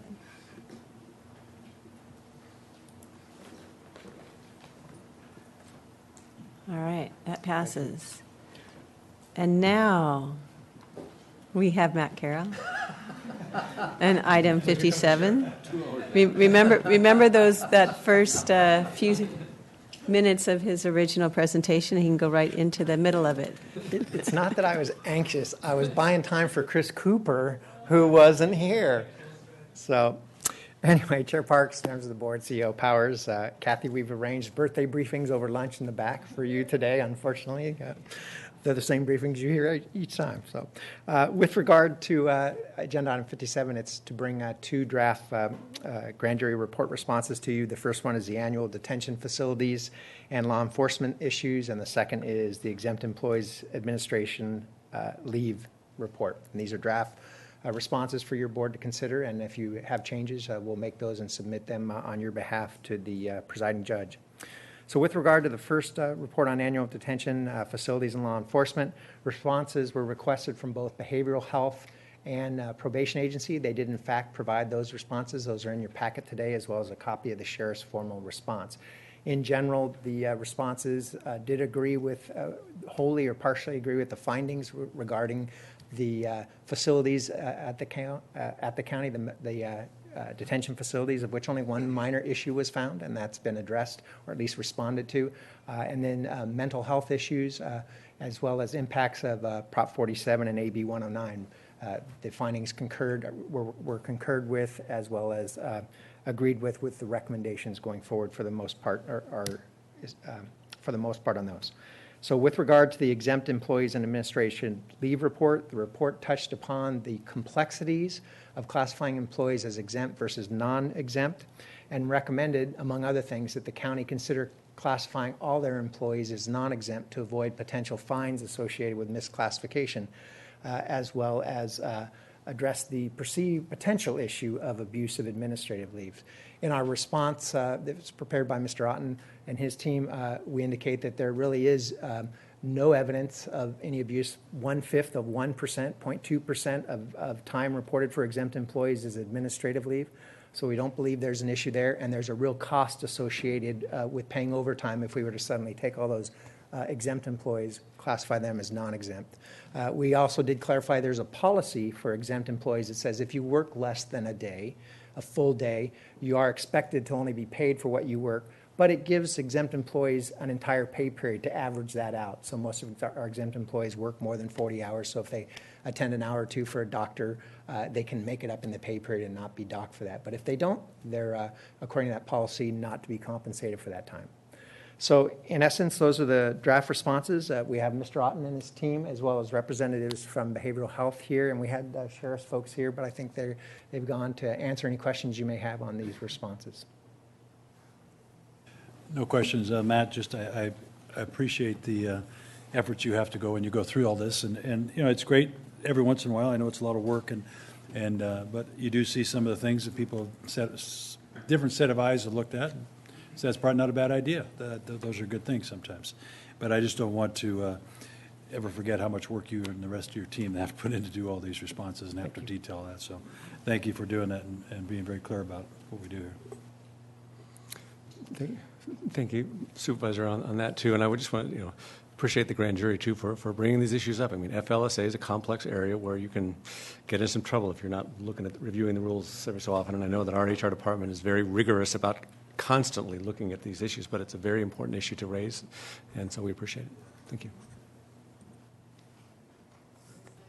It's also nice to see that there are things afoot that are going to help with the mental health and people with mental health issues in the jails too. So a lot appreciation for the grand jury for their review and recommendations, and good to see the responses. With that, we have an opportunity to vote. We have a motion from Supervisor Foy and a second from Supervisor Long.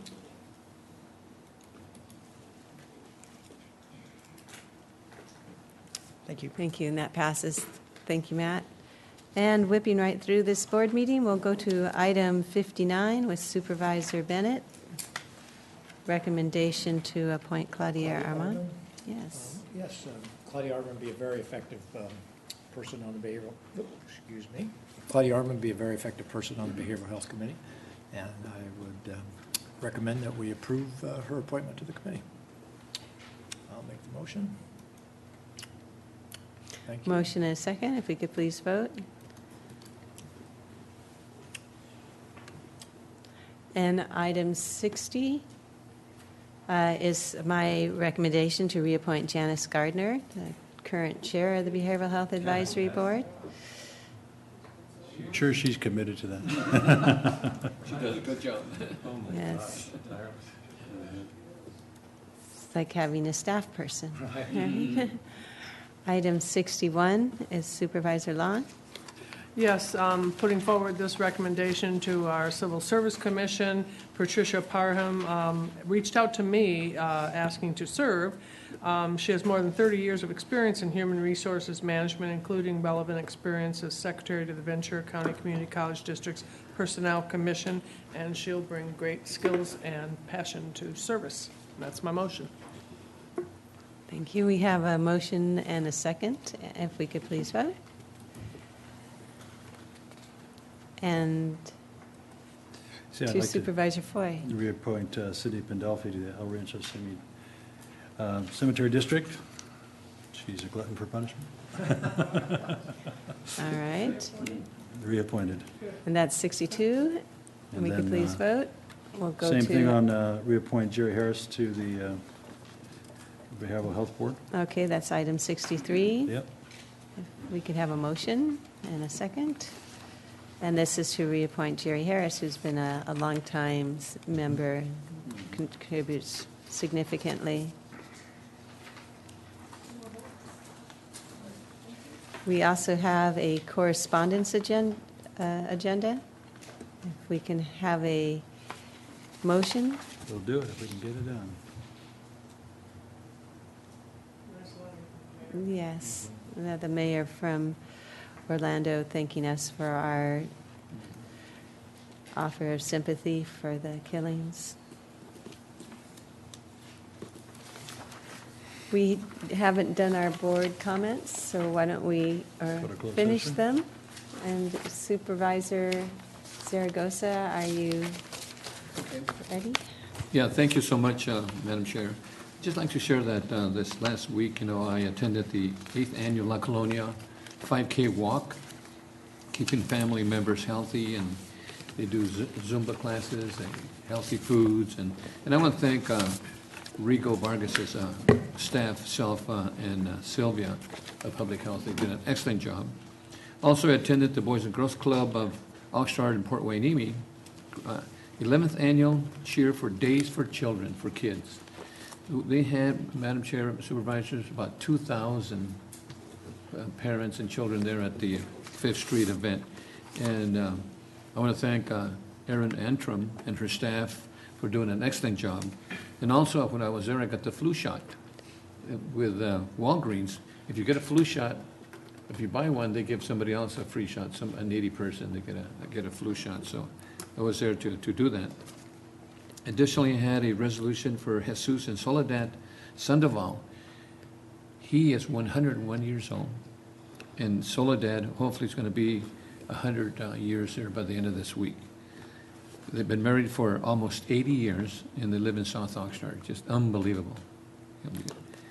And also, I attended the Friends of the Bart Mansion, commending Supervisor Kathy Lau for 20 years of service to the 3rd District.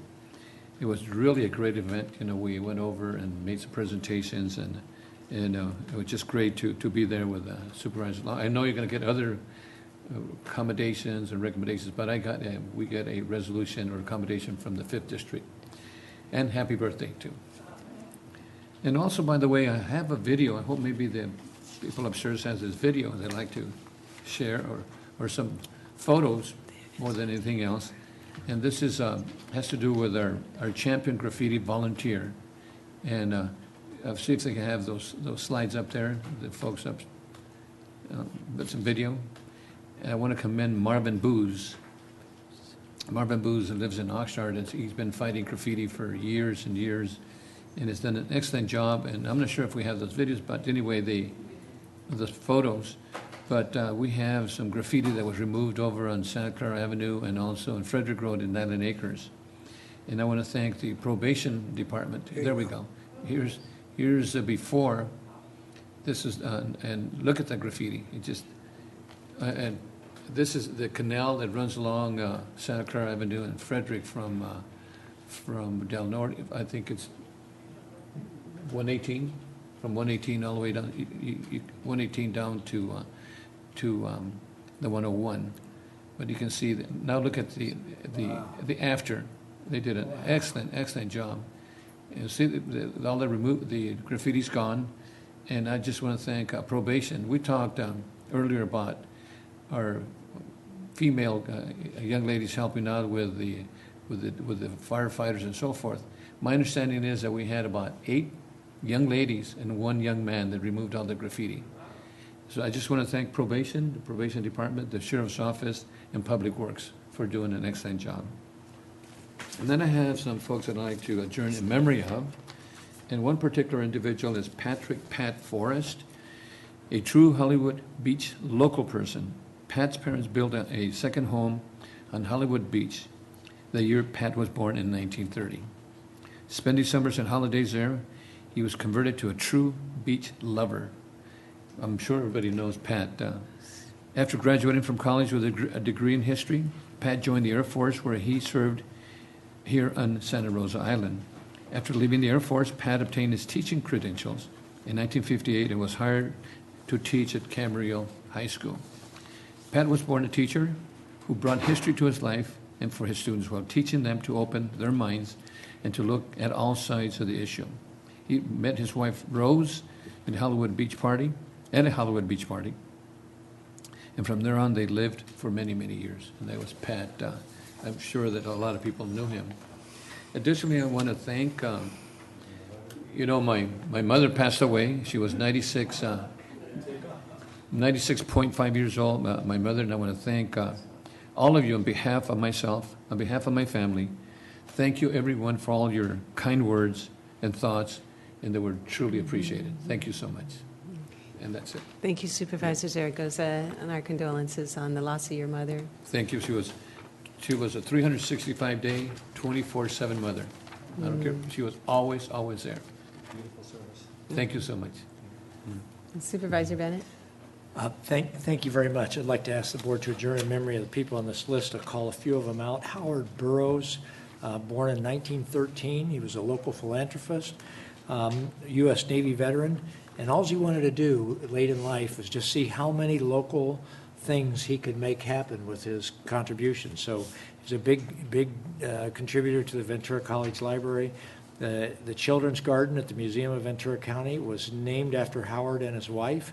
The off-leash dog play area at Camino Real Park, the spay and neuter room at Ventura County Humane Society is named after him and his wife, again because of their contributions. He was a cornerstone sponsor at the Rubicon Theater and was a sponsor of the Rising Star program for the Ventura Music Festival. So just somebody that made that his passion, in the end of his life. And then Antoinette Vondriska and Les Stuckey, 2 Ojai residents. I taught with Les Stuckey at Nordhoff High School. I'm sorry to have another great teacher go down.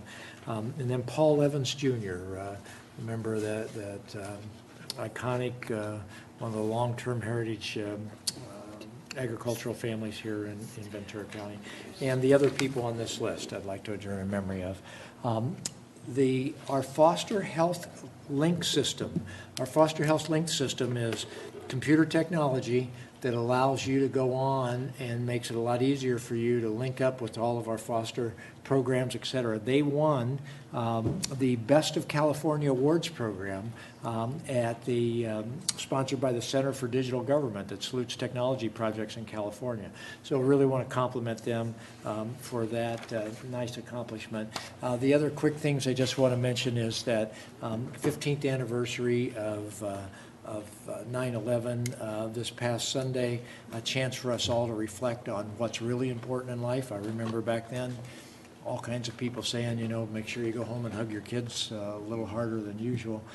But to hear the survivors and people talk about that, it does remind you that hopefully we can do more in this country politically than just shout at each other.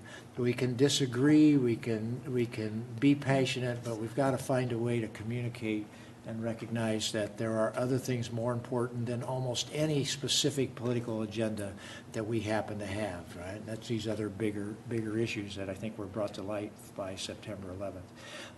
The farm worker housing bill was signed by the governor, the overtime bill, yesterday. Certainly by comparison to having this passed county by county, it's much better for this action to have taken place at the state level than piecemeal at the county. And I know there's disagreements, you know, in our county about whether that should have happened, but by comparison. And then, you know, we had fire here today. I saw a little bit of spit of rain on my windshield coming in. Should we get so lucky as to get some real rain before we get the terrible Santa Anas, would be great. But we have the twin risks that should just really be important to us. We have the twin risk of real fire damage because of so many trees that are dying, and you know, those oaks are going to be just a long-term risk, you know, in Ojai and other places in the county. And then we have this water crisis that we really don't know how severe it's going to be, but we know it's extremely severe already, and we don't have an end in sight. And so those are two things that should galvanize all of us to say we really have to work hard and make hard decisions that are in the long-term best interests of the citizens of Ventura County on water in particular. Thank you very much. Thank you. Supervisor Long, continuing your Yes, thank board you. comments. Thank you. First, adjourn in memory list. I have a few. We've been on a long break here. Wanted to call out in Santa Paula, Robert Hoppy Mumford. Worked at the county fire station in Santa Paula while attending college, and then worked for our fire department for 32 years, retired as a battalion chief. He was a role model for many, dedicated football coach at Santa Paula High. And then to call out Robert R. Bob Stallings. He was a recreation superintendent for Pleasant Valley Recreation Park District for more than 20 years. Elected to the PVRD board following his employment with the district, much loved by many in the community. And finally, for Glenn H. Sanders. Glenn served in the Air Force, where he worked as a radar technician, earned the rank of technical sergeant. He had enthusiasm for wine, which led him to purchase 2 liquor stores, Best Buy Wine and Spirits in Camarillo and Allen's Liquor Store in Port Hueneme, one of the winningest lottery stores in the county, for those of you who buy. In 2001, he's named Camarillo Small Business Person of the Year, member of our Rotary. He really was the one who helped to found the Taste of Camarillo Wine, Brew, and Food Festival, which is now an annual great success that benefits many in the county through the philanthropic work of the Meadowlarks, who now run that wine and food festival. I attended, along with our chairperson Linda Parks, the Ventura County Fire Department promotional ceremony on September 8th, and Chair Parks gave the keynote address and really spoke to timing is everything. Certainly, as we heard from our chief this morning, our firefighters who are called to duty and volunteer for extra duty and mutual aid response, and speaking to the risk that they take in doing so, and their families, and it was really a wonderful ceremony to see folks who have now worked hard to promote up through the ranks, and quite a list of folks who were recognized.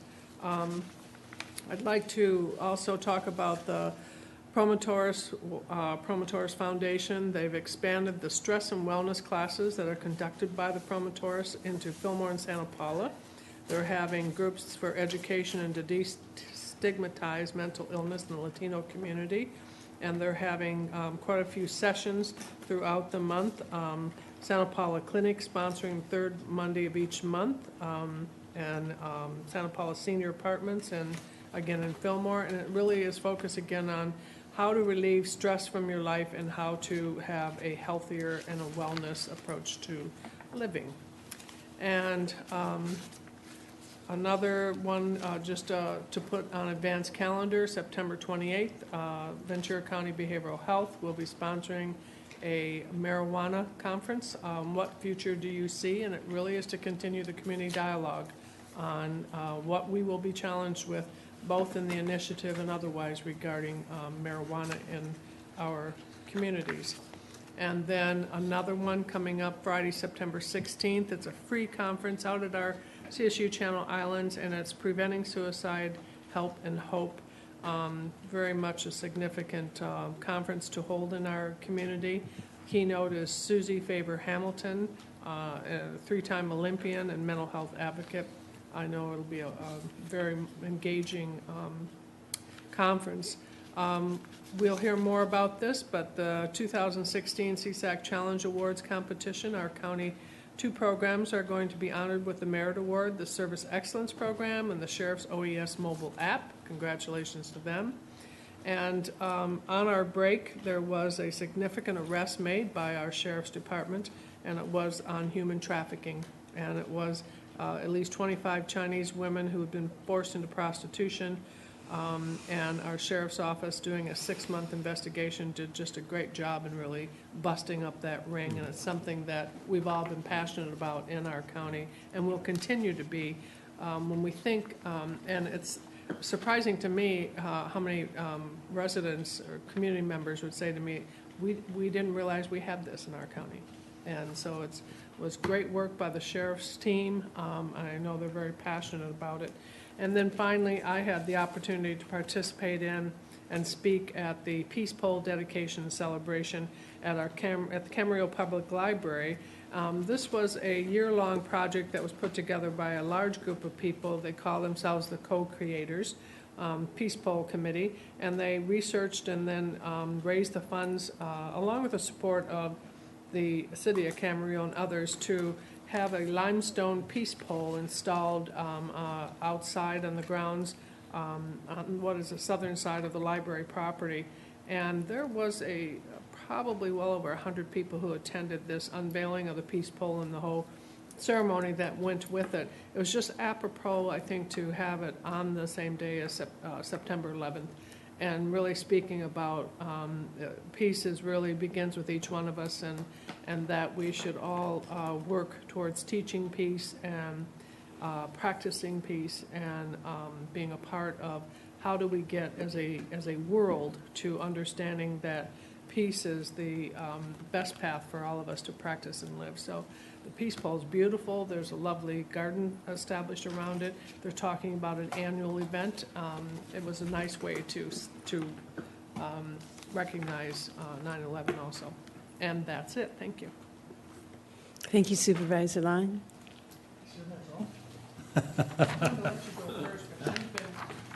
Supervisor Foy. Come on, we gotta get, all right. Oops. Oops, did I roll my eyes out loud? Anyway, I just want to join the people on that list, and I've never had a list of over 30 people on that, so it's crazy. Wow. For a long time. That's a tough one. And Supervisor Ben, I appreciate you bringing up the 9/11, because that's important. And after all these years, you can see all this stuff. And I was watching one of these shows that talked about the whole thing about the flag and all this. But I was talking about one where these guys were going into the building and they're saying, you got to get out, the other building just came down, it's going to come down.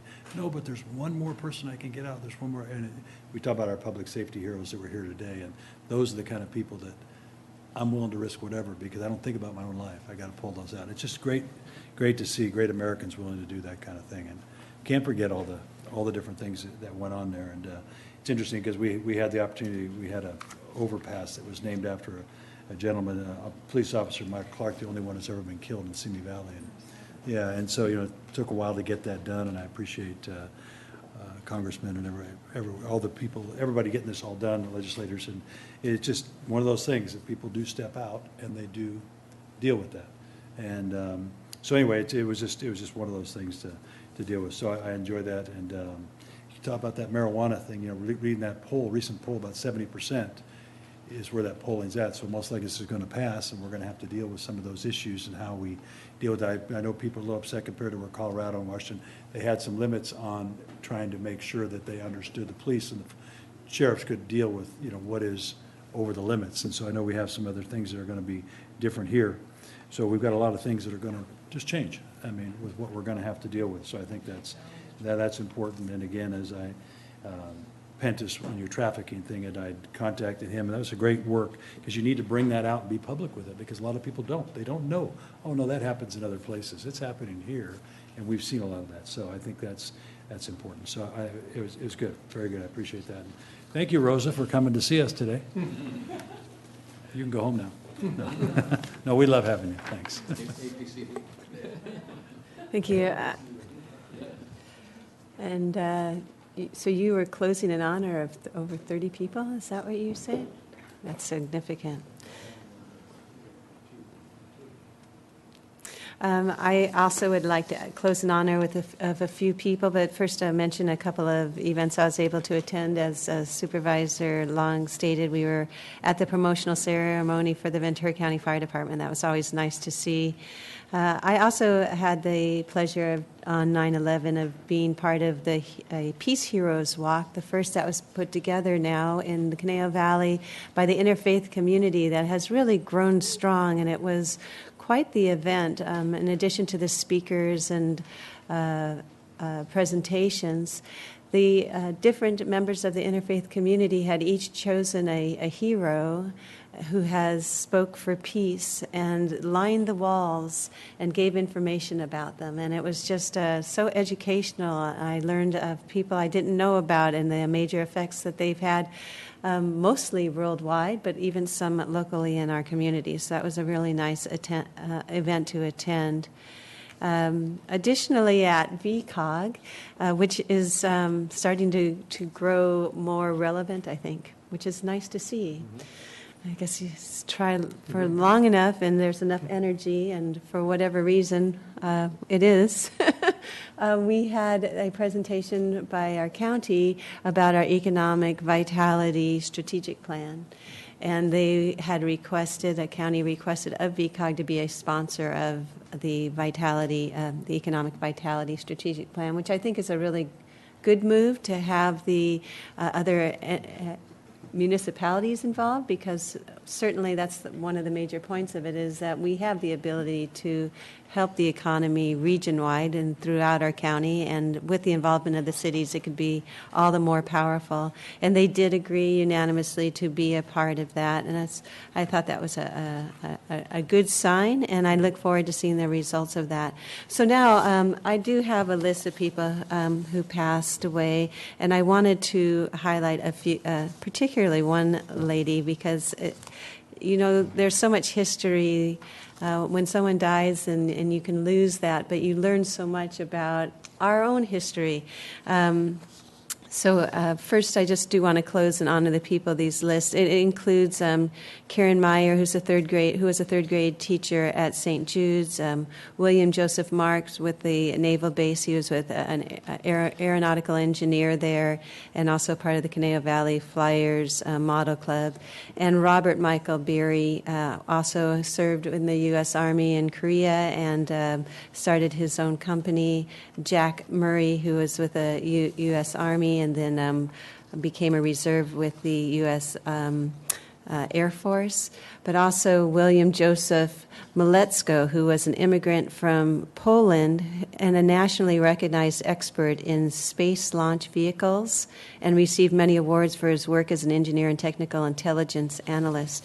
But this one lady that I did want to highlight, because I just found it so fascinating with her life. She started off as a stewardess, and back in the day, stewardess weren't allowed to get married, but though she did fall in love, and eventually the company she worked for did allow stewardess to marry. Can you imagine? But during her time when she was flying, the Vietnam War was beginning, and United, the airlines, was contracted by the Military Air Command to fly our troops in the country. So Marla Jolene Schlack, she began flying with the airlines and many military charters throughout the Vietnam War, and landing at bases in Da Nang, Tan Son Nhut in Saigon, and Cam Ranh Bay. And at the end of the war, just before the fall of Saigon, actress Ina Balin organized a baby lift to fly 219 orphans to the United States on a United charter. And Marla volunteered, and she, with her fellow volunteers, flew the babies to Fort Benning, Georgia, and for adoption. And she was also a volunteer for the next war, Gulf War I, where she flew troops into Saudi Arabia. And when the Women's Military Memorial was dedicated at Arlington National Ceremony, Marla was there as a charter member of a special category for flight attendants who flew our troops into combat zones. And I know that she was also very involved in our community, helped become a board member of what became the New West Symphony.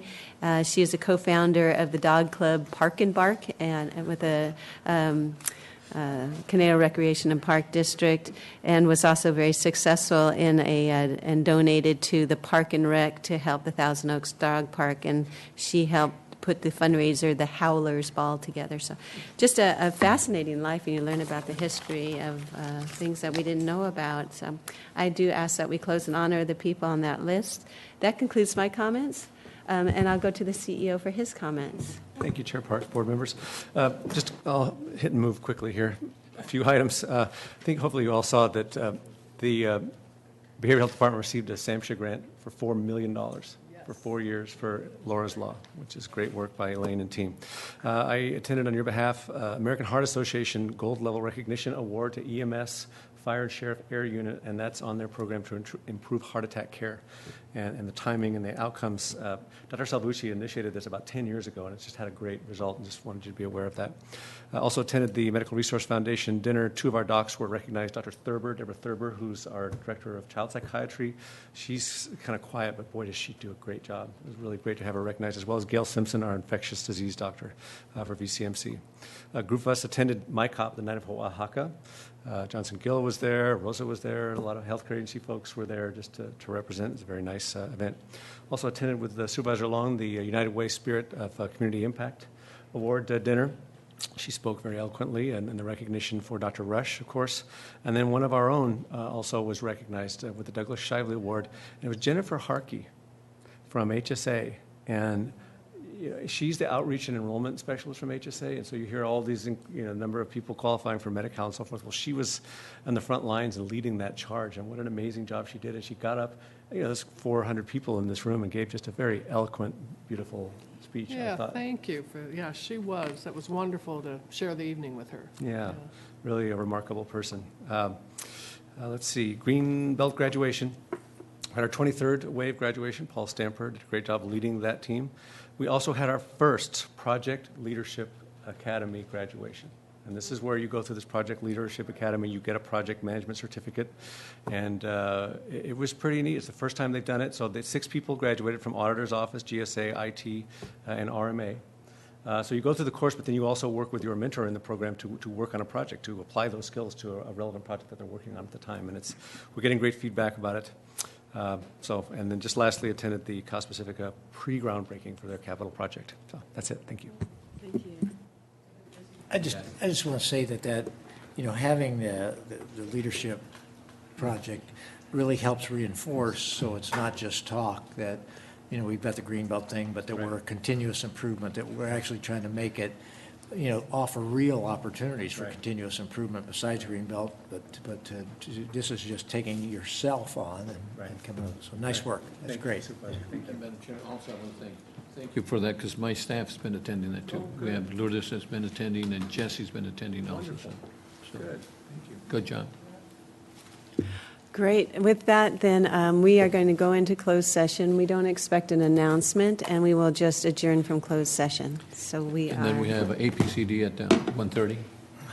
Yes, thanks for reminding me. My staff is going to attend those leadership project things too to help me become a better manager. Good job.